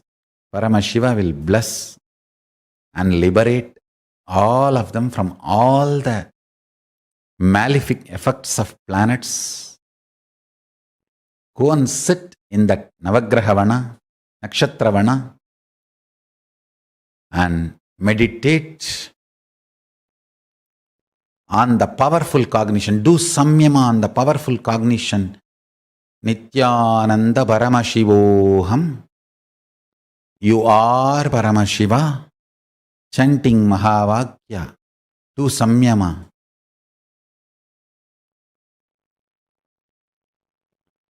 And be humble to Navagrahas. Be humble to Navagrahas. You will be blessed, liberated.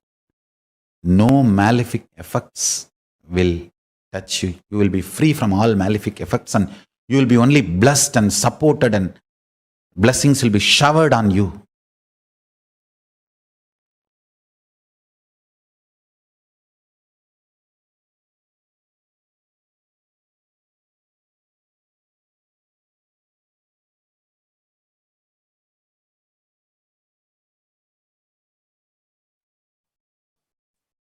Yes.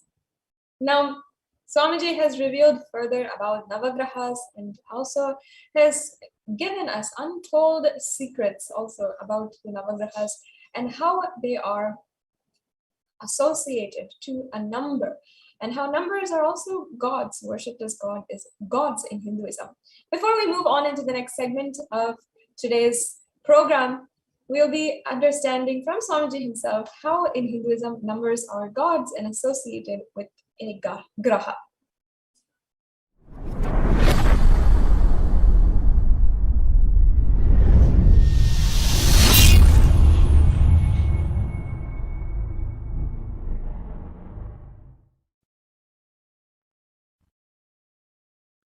Once my guru was trying to teach me the Surya Siddhanta, means how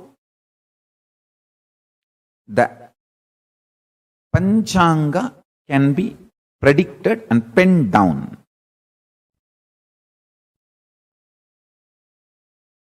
He was trying to show how the sun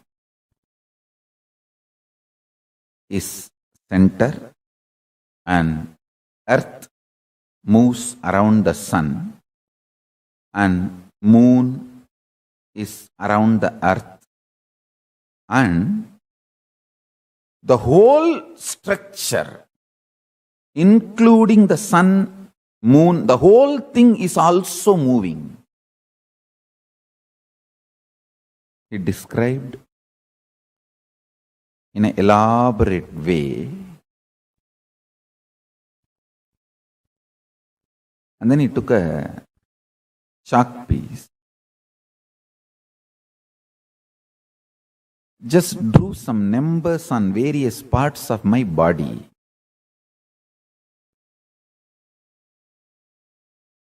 The numbers belong to each graha, is directly connected to our internal organs.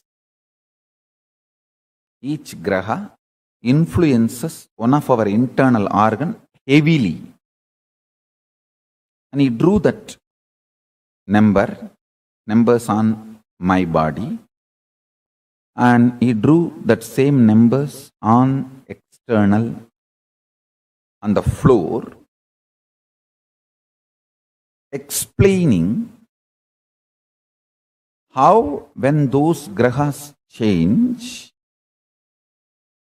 when those stars move, regular cosmic happenings like Amavasya, Purnima, how those things should be predicted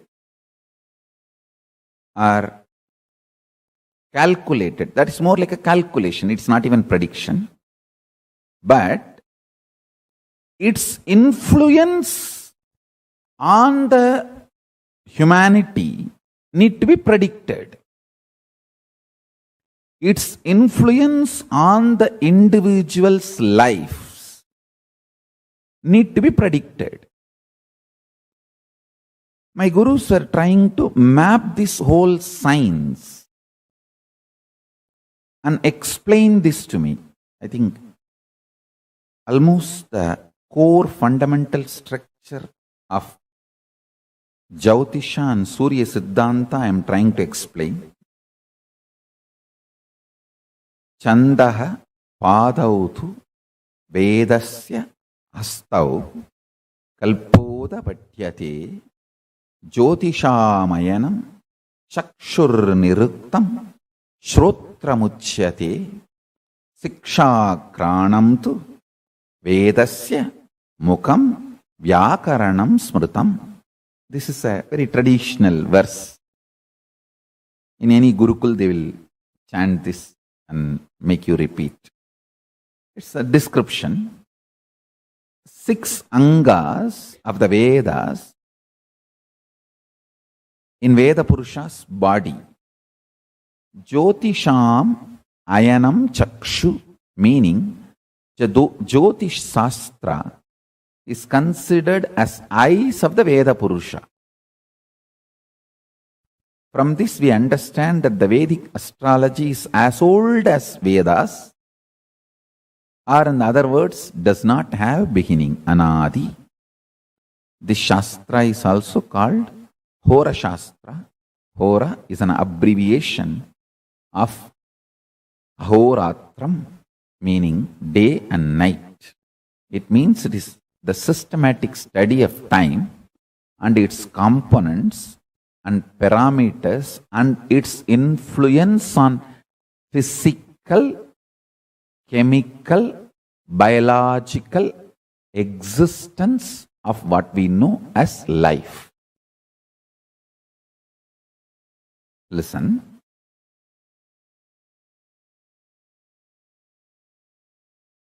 One very funny incident happened when he was teaching me. I was so intensely immersed in his teachings. He was showing me, hey, this is Surya. This influences your brain thinking system. This is Rahu. He influences your liver. The actions liver performs physically, its influence on your thinking system,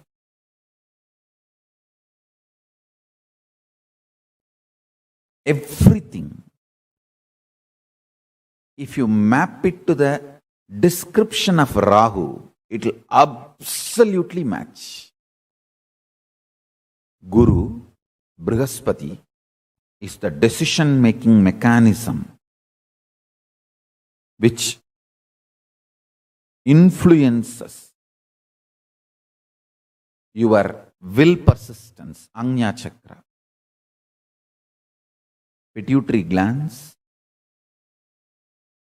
and its impact on your existence is directly Guru. He was explaining step by step how each of these grahas and their numbers and how they influence your lifestyle, patterns, everything. I'll repeat exact one line.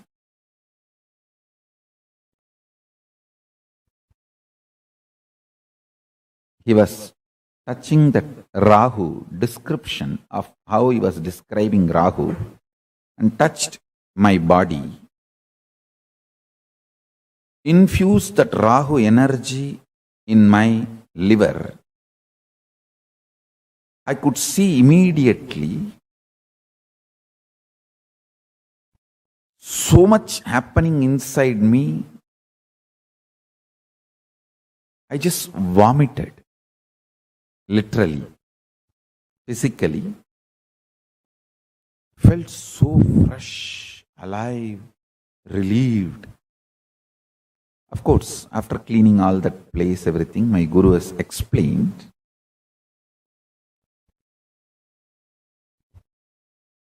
Eera nerpatta Ayul Neelundambi.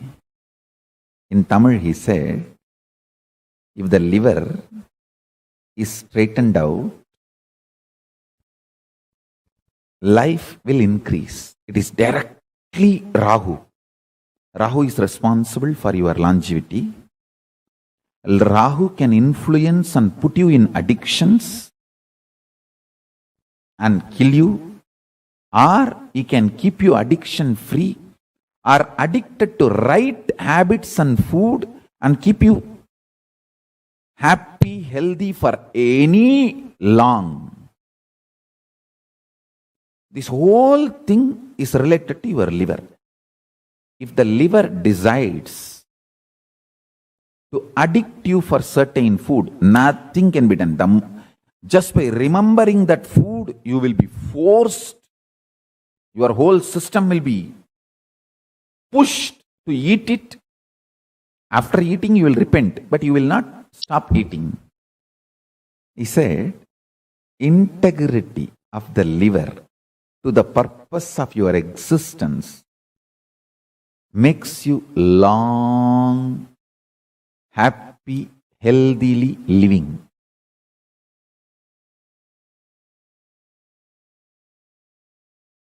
Because liver sends the signals about hunger and what kind of food you like, the taste, everything.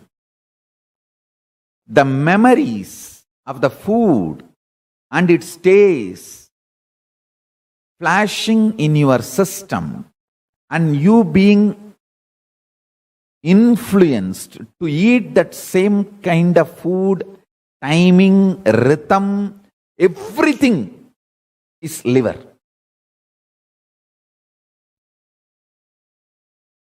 Whether it is alcohol addiction, which is the worst. The best addiction is addicted to fasting. Let me explain my Guru Raghupati Yogi's words. Eera nerpada means if the liver is integrated, it creates right desires which keeps you healthy, which continuously detoxes you, which creates taste for healthy things. I tell you, my addiction to fasting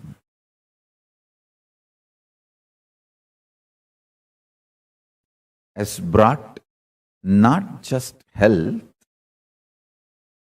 24/7 active, alive, intense living with multi-dimensional work.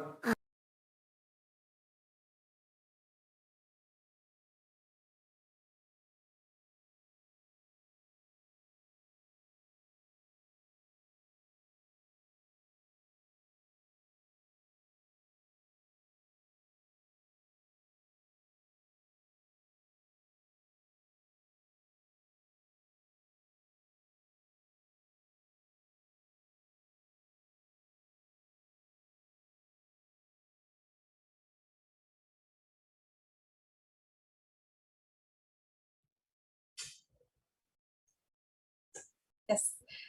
So we now come to the conclusion of this segment. Over the course of this segment, we saw how the world is going through a proliferating feeling of being stuck in so many different areas, and the numbers are showing this feeling.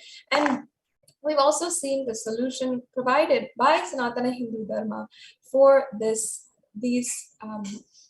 feeling stuck. What Swamiji has said, what Sanatana Hindu Dharma has provided, and what Swamiji has said, and the deeper sacred secrets behind the grahas. 3 years. Don't die within next 3 years.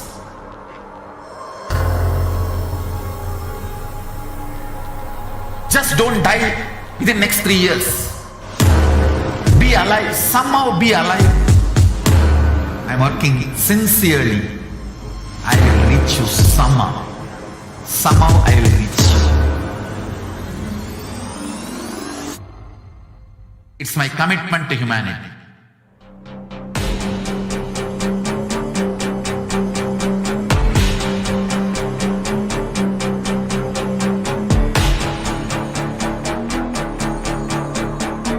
Just don't die within next 3 years. I will reach you wherever you are, whichever corner of the world you may be. I will reach you with enlightenment.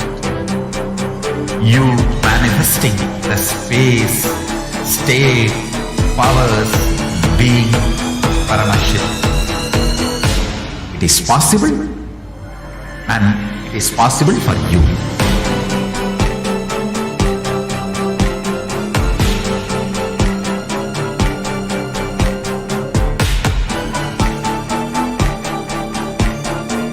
Paramashiva will reach you with enlightenment signs.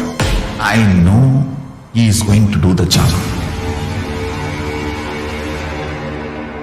Just be alive for next 3 years. Nothing else. Just be alive for next 3 years. Don't die within next 3 years.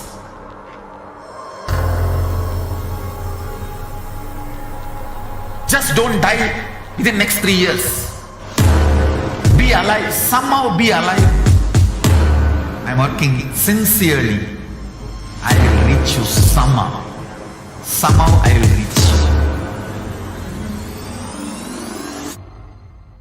It's my commitment to humanity.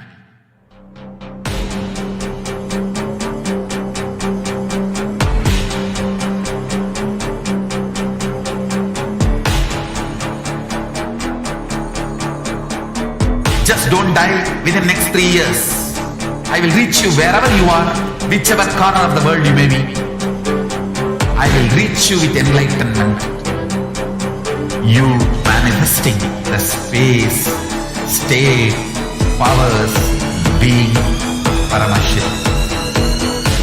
It is possible, and it is possible for you.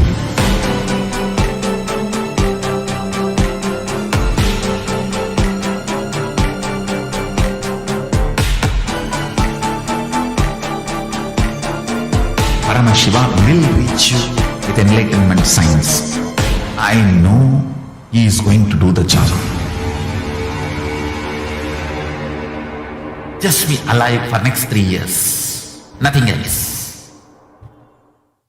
Just be alive for next 3 years. Don't die within next 3 years.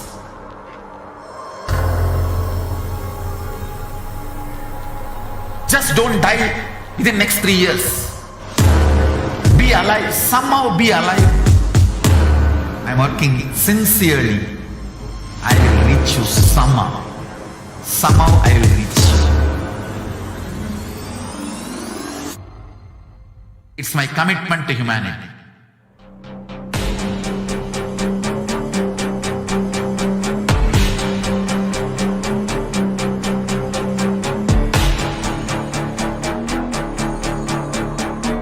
Just don't die within next 3 years. I will reach you wherever you are, whichever corner of the world you may be. I will reach you with enlightenment.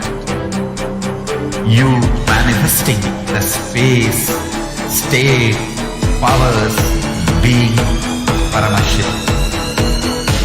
It is possible, and it is possible for you.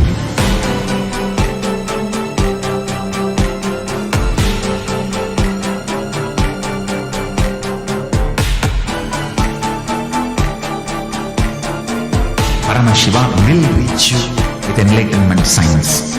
I know he is going to do the job. Just be alive for next 3 years. Nothing else.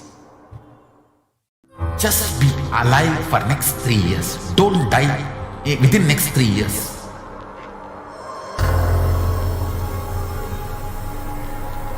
Just don't die within next 3 years. Be alive. Somehow be alive. I'm working sincerely. I will reach you somehow. Somehow I will reach you. It's my commitment to humanity.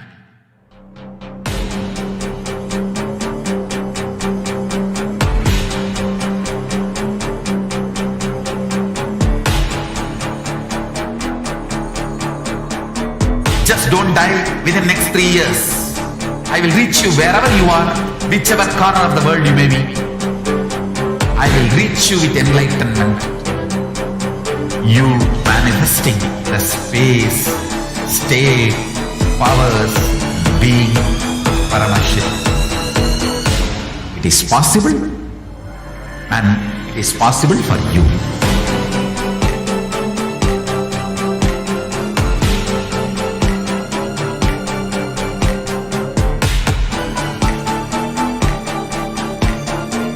Paramashiva will reach you with enlightenment science. I know he is going to do the job. Just be alive for next 3 years. Nothing else. Just be alive for next 3 years. Don't die within next 3 years.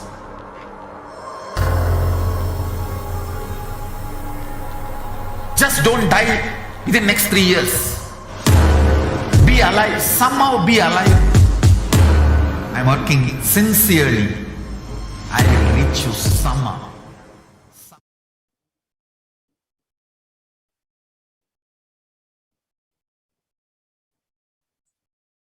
Nithyanandam, and welcome back, dear viewers. In the next segment of today's program, we are going to be sharing with you about what are the different ways we can connect with Devi Parashakti. How can we offer our love, gratitude, and devotion at the divine lotus feet of Devi Parashakti? So, in the Vedic tradition, the puja is considered as seva. Puja means worshipping the divine, is considered as seva. Seva means taking care of the divine, right? Doing service to the divine. So in the Vedic tradition, if you take a look, all our pujas, it says, I'm offering this water for you to drink. I'm offering this food for you to eat. I'm offering this cloth for you to wear. I'm offering this jewelry for you to wear. So that is puja. Puja is seva. It is not, we are not telling, oh, you are a great being and I'm a sinner and please protect me. No. In Vedic tradition, we do the puja, the seva, as if the divine is so close, intimate, like one of our family members. Like how you take care of your mother, how you take care of your child. You give them food, you give them a place to stay, you take care of them in every possible way. Just like that, we take care of the divine. Divine is not something outside of our life. Divine is a part and parcel of our lives, and we take care of them in various ways. And connecting with the divine and taking care of them makes us feel their presence in our lives. The moment you feel their presence in our life, you will literally see how they are taking care of us, how they become a tangible and an important component in our lives. So now let us take a look at what are the various offerings that we have to offer to Devi Parashakti, to experience that deep feeling connection with her, to experience that feeling, to experience that space. So the first offering that we have for Devi Parashakti is the offering of E-Hundi. The E-Hundi offering. So there is a beautiful reference in the Lalita Sahasranama which says, Bhakti Priya, Bhakti Gamya, Bhakti Vashya, Bhayapaham, Shambhavi Sharadaradhya, Sharvani Sharmadayini. Devi is fond of true devotion. She is realized through true devotion. She can be won over through true devotion. She removes all the fears. So you offer the E-Hundi as an offering of your deep love, gratitude towards the divine, to say, oh Devi, thank you for offering, for happening in my life. I am making this offering out of my deep gratitude and love and surrender for you. And in the temples, if you see, there will always be a hundi, and whenever you go, there is a practice, right? It's a lifestyle. Everybody, it's an unwritten lifestyle in Vedic tradition. Everybody you go, you always put something in the hundi, and you never take anything from the temple without giving something. That is the tradition. So you always offer it. So you can now, if it is an online offering, you can go to www.kailasamailer.com/sevas, which is www.kailasamailer.com/sevas. And here Devi Parashakti is referred to by different names. The last name, it says Sharmadayini, who bestows happiness on the devotees. You can offer your gratitude and devotion. She just showers us with so much of love. You just feel so taken care. One of the devotees who received the blessings from Devi Parashakti from Europe, that's what she felt. She said, I felt so loved. I felt so taken care. I felt like the Cosmic Mother knew my name. What more I want? It gives so much of joy and fulfillment. The next offering that we have for Devi Parashakti is the offering of the Sankalpa. So Sankalpa is a conscious resolution. The reference from the Saundarya Lahari, it says, let the mantras I chant with the sacrifice in my soul become chanting of your name. Let all my movements become auspicious mudras. Let my travel become perambulations around thee. Let the act of eating and drinking become fire or offerings or oblations in the homa yajna to thee. Let my act of sleeping become salutations to you. And let all actions of pleasure of mine become part of your worship. Blessings for both asked and unasked, remembered and forgotten wishes to manifest by the grace of Devi Parashakti. So receive the blessings by making the Sankalpa offering for you and for your family members. The next offering we have for Devi Parashakti is offering of Sahasra Nama Swarna Kasu, which is the gold coin offering to Devi Parashakti with one of the 1008 names of Devi Parashakti inscribed in the gold coin. And it comes in 3 different sizes, $75, $151, and $251. So receive the blessings of Devi Parashakti to manifest and awaken the multiple divine feminine conscious attributes and powers. The next offering that we have, see, all these various offerings are, is a different way, as I said earlier, for us to connect with the divine. It's not like Devi is waiting for us to give a gold coin, but when you give a gold coin, we manifest Devi's attributes. Devi becomes an integral part of our life, and you start manifesting her various attributes. The next offering we have is the offering of the Mukta Anguti, which is the finger ring with a pearl.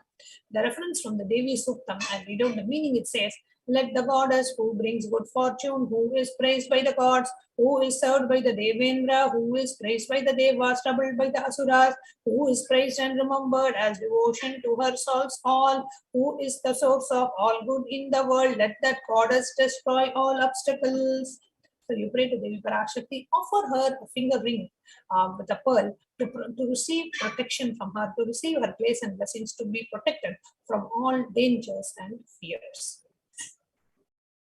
The next offering we have is the offering of the Swarna Padma Pushpa, the golden lotus. It comes in 3 different sizes. The smallest is $600. The reference from the Hindu scriptures say, Siddhi Buddhi Prade Devi Bhukti Mukti Pradayini Mantra Murte Sada Devi Mahalakshmi Namostute. Devi who bestows accomplishments and intellect, who showers worldly prosperity. Devi who powers a subtle mantra of the cosmos, I bow to you, O Devi Mahalakshmi. To pray to Devi Parashakti to receive her blessings for attracting positive relationships in personal and in business. So you receive the blessings of Devi Parashakti. The next offering we have is the offering of the Swarna Metti, the golden toe ring. The reference from the Saundarya Lahari says, let the Brahma, the creator of your selects the dust from your feet and creates this world. The great Adisesha with his 1,000 heads somehow carries a lot of dust off your feet with great effort, and the great Lord Rudra takes it and powders it nice and makes it as the holy ash. So we connect with Devi Parashakti and offer the Swarna Metti to manifest life of the leadership dimension, to manifest the leadership dimensions and to awaken those leadership qualities. As Devi, she is a Maharagi, she is the empress of the whole universe, praying to her to manifest all the leadership qualities in her life. Blessings for a life of leadership qualities by offering the worship to the divine lotus feet of Devi Parashakti, achieved by even worshipping a tiny grain of dust from her feet. Metti is a golden toe ring to worship by adorning Devi Parashakti's feet.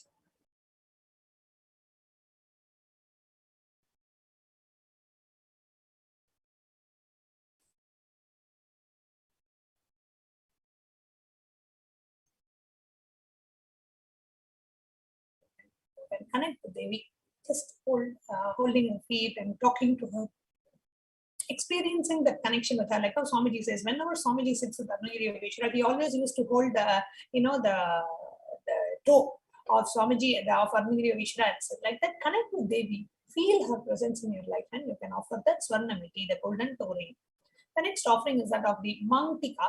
Reference from the Lalita Sahasranama says, Sudha Sara Bhivarshini, the she who makes the nectar flow from the Sahasrara to Agnya and permeate through all the 72,000 nadis to give us the ultimate experience of the cosmos. So receive blessings from Devi Parashakti for an enlightened lifestyle. So the Swarna Mangtika is $750. It is the golden hairline jewelry. You actually see the women wear the jewelry which comes in the center and it goes through the hairline. So it's the golden hairline jewelry, and you can offer it for $750. And now the ultimate offering of Pratiksha Pada Puja, the offering of gratitude at the divine lotus feet of our beloved Swamiji. The reference from the Guru Ashtakam says, Yesho me gatam dikshu dana pratapa Jagatpastu sarvam kare yat prasadat manaschena lagnam gurorangri padme tatakim tatakim tatakim tatakim. My repute has traveled in all directions through my philanthropy and prowess. All the things of this world are in my hands as reward of my virtues. Yet if one's mind is not centered upon the lotus feet of the Guru, what then, what then, what then? Receive the blessings of the Supreme Pontiff of Hinduism by offering the Pratyaksha Pada Puja at the divine lotus feet of our beloved Swamiji. And how, I mean, the entire context of Pratyaksha Pada Puja is when the devotees and the disciples are melting in gratitude for the Guru happening in our lives. How would you feel? It is just because of Swamiji that we are able to come out of this millions and millions of birth cycles of birth and death and birth and death and birth and death. We have gone through this a million times and going through it again. If not for the Guru, we will be going through this for another million years. Just the same cycle, being born somewhere and studying and having a family and having children and dying and again going born somewhere else and doing the same thing over and over again with bag loads of karmas and accumulating more and more karmas and continuously stuck in the cycle. We bring 10 karmas to exhaust, we add 30 karmas to the list, and we go back with 40 karmas. This is exactly what what happens in our life. So the Pratyaksha Pada Puja offering is an offering of the gratitude at the divine lotus feet of our beloved Swamiji. So we can connect with the Supreme Pontiff of Hinduism and just offer our gratitude. And especially on the 28th of December, the Supreme Pontiff of Hinduism is the Avatara Dinotsava, the day when the Supreme Pontiff assumed the human body, the day when the super consciousness, Bhagavan Paramashiva, landed on the planet Earth in the form of Bhagavan Nithyananda Paramashivam in the holy town of Tiruvannamalai. So you can offer your gratitude to Swamiji on the 28th of December on the 45th Avatara Dinotsava. Swamiji is completing his 44 years and entering into this 45th year, the day when the entire humanity has to celebrate for this happening. So do not miss offering Pratyaksha Pada Puja. Do not worry. See, Pratyaksha Pada Puja offering is only $1,008. Just pray to Swamiji and pray that, let me have an opportunity to offer the Pratyaksha Pada Puja at your feet. And you will really see that just because of your prayer, Swamiji himself will make it happen. See, just because of all our prayers, we were able to attract an incarnation, Paramashiva, to assume a human body to liberate us. If our prayers are extremely powerful, don't think that, if I pray, how it will happen. No. Just a sincere prayer. Even now, you can just pray and fill the intention form saying, I really want to offer. I don't know how it's going to happen, whether I have the means, whether I have the time, whether I have the money, I don't know. But I really want to offer. Just connect with Swamiji and offer this prayer, and Swamiji himself will make it happen for you. Because Swamiji is coming for the Pratyaksha Pada Puja just to fulfill our desires. It's not that Swamiji has anything to receive from us, but we want to offer our gratitude. Swamiji, you happened on this day 44 years back. And today, Swamiji is such an integral part of the lives of millions and billions of people worldwide. And just looking back and looking in and saying how much of karmas have been removed, how many sufferings have been Swamiji has healed, and how many physical suffering, mental suffering, emotional suffering, the very quality of life has drastically changed after Swamiji entered my life. I want to just offer my gratitude. Thank you, Swamiji. I know you don't expect anything from us, but I want to offer this as a gratitude to you. That offering is Pratyaksha Pada Puja. And in the Vedic tradition, gives you a beautiful way to offer your gratitude to the divine lotus feet of the Guru.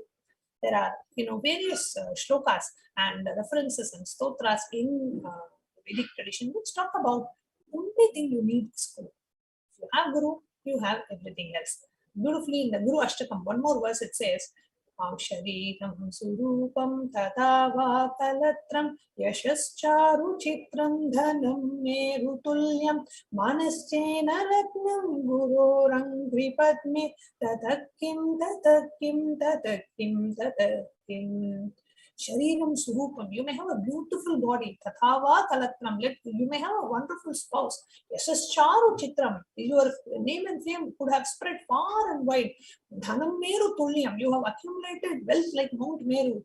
Manaschena Lagnam Guru Randri Padme. But if your mind is not fixed on the lotus feet of the Guru, Tatakim, Tatakim, Tatakim, Tatakim. What is the use? What is the use? What is the use? So connect with our Supreme Pontiff of Hindus. Connect with our beloved Swamiji. Thank you so much. Thank you. Thank you for making this happen. Thank you for being a part of my life. Thank you for happening in my life. Thank you for choosing me as your disciple. Thank you for accepting me as your disciple. I don't know what I have done. What punya that I have done, that in this birth I am getting to be initiated by Paramashivoham himself. Thank you so much. And just that feeling, every one of you who are watching this, just go and fill the intention form. Just say, okay, Swamiji, I want to offer. How I'm going to offer, when I'm going to offer, all that I don't, but I want to offer it. So just go to www.kailasamailer.com/sevas. When you scroll down, you will see Devi Bhava Samadhi Darshan. Click the first link which says register or submit your intention here. There, if you click, just go ahead and fill that form saying, I want to offer. You just say, Swamiji, I want to offer. It is a prayer request. You are receiving Swamiji's blessings by submitting your intention. Just see how it happens, how Swamiji makes it happen. Even you being able to offer the Pratyaksha Pada Puja, Swamiji is making it happen just to fulfill our desires. And one thing I can tell you, living around Swamiji for 12 years, Swamiji fulfills each and every one of the desires, even the desires which you may have had at some point and you have forgotten and you have moved on, Swamiji fulfills our desires. So here, if you actually see, this is kailasamailer.com/sevas. And the first link you see is submit an intention. And if you are listening to this and if you are hearing and if you feel like, yes, I really want to do, I have done it before, or some of you may not have done before, doesn't matter. Just before even your second thought comes, go and submit an intention form. It is only your basic details. You just have to put your name, email ID, phone number, location, and say, I have an intention to offer Pratyaksha Pada Puja. You don't even have to make the payment now if you're not ready. If you're ready, you can register and finish the payment and be ready for the 28th. If you do not have that kind of resources today to make that offering, you can submit the intention form. We'll just show you that intention form. Here is basically an intention form. You agree to the basic guidelines. You enter your basic details, and you say that please select the Bhava Samadhi Darshan. There you select Devi Parashakti Bhava Samadhi Darshan. And then you go to the next page where it will show you the various offerings. So here you say Parashakti Arulvaku, and you will go and click the next button, and then it will show you the different offerings. You will choose Pratyaksha Pada Puja, submit the intention. There is no payment associated with submitting an intention. It is you praying to Swamiji, Swamiji, bless my intention, so all obstacles are removed and I am able to make the offering. And I just want to finish the Vastra Seva. The Vastra Seva is also an offering of cloth to the avatar. You make an offering of the cloth to the avatar, which comes as a Pratyaksha Pada Puja. During the Pratyaksha Pada Puja offering, you will offer the Vastra, the cloth offering to Swamiji.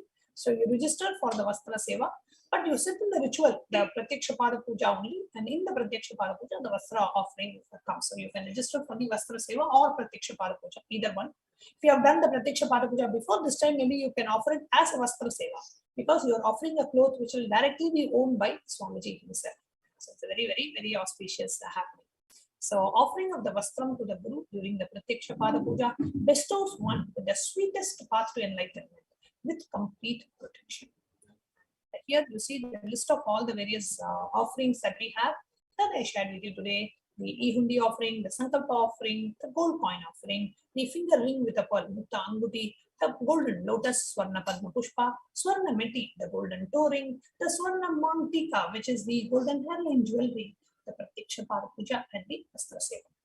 Now let us take a look at how do we register for these. Yes, I'm interested. Now what are the next steps? So first you have to go to www.kailasamailer.com/sevas, because sometimes if you do not put the www, it may not go through for some of you. You may face some errors. So we suggest everybody goes to www.kailasamailer.com/sevas. If you scroll down the page, you will see the picture of Devi Parashakti posted, and below that it says Devi Parashakti Bhava Samadhi Darshan.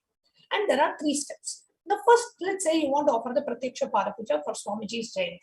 It is $1,008. Now you may have $1,008 in your for you to make the payment right away, or you may not have the money, but you have an intention. You're sincerely interested. So when you have an intention, you can submit the first step, where you do not have the full money to be able to register, but you can submit your prayer saying, I really want to do it. Swamiji, you please make it happen. Okay, so then you go to the first step, submit the intention form. That is what we projected a few minutes back. You fill your details, select on the program as Devi Arulvakan, go to the next step and choose Pratyaksha Parapuja, submit the form. Then one of us will get in touch with you to guide you, to help you manifest your reality, to help you cause your reality. If you are ready to actually go ahead and register and make the payment now, you go to step 2, where you make an offering. So you actually click on the make the offering here. It will take you to a page where it says Devi Parashakti Power Samadhi Darshan donations. In that, you will actually see a seva, and there will be a drop down. So in the drop down, you can choose Swarnamiti, Swarnamantika, any jewelry, the Muktanguti, the finger ring with a pearl, any of these that you want to offer, you choose that. And in the bottom, you will see a quantity. Okay, so a quantity button. Now, when you click on the quantity, if you want to offer 2 of these, you can increase the quantity to 2 or 1, and you can click on add to cart. So here you see the sevas are there on the top, and the bottom you have the quantity. So you can increase the quantity to 1 or 2, and you can choose which seva you want to offer. Any of these seva you can choose. As soon as you click on the seva, you will see the amount of the offering coming up in the bottom of the drop down box.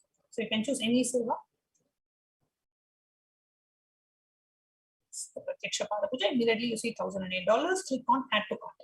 Now, when you click on add to cart, it takes you to the next page, the cart page, where you can actually see the quantity, the total cost.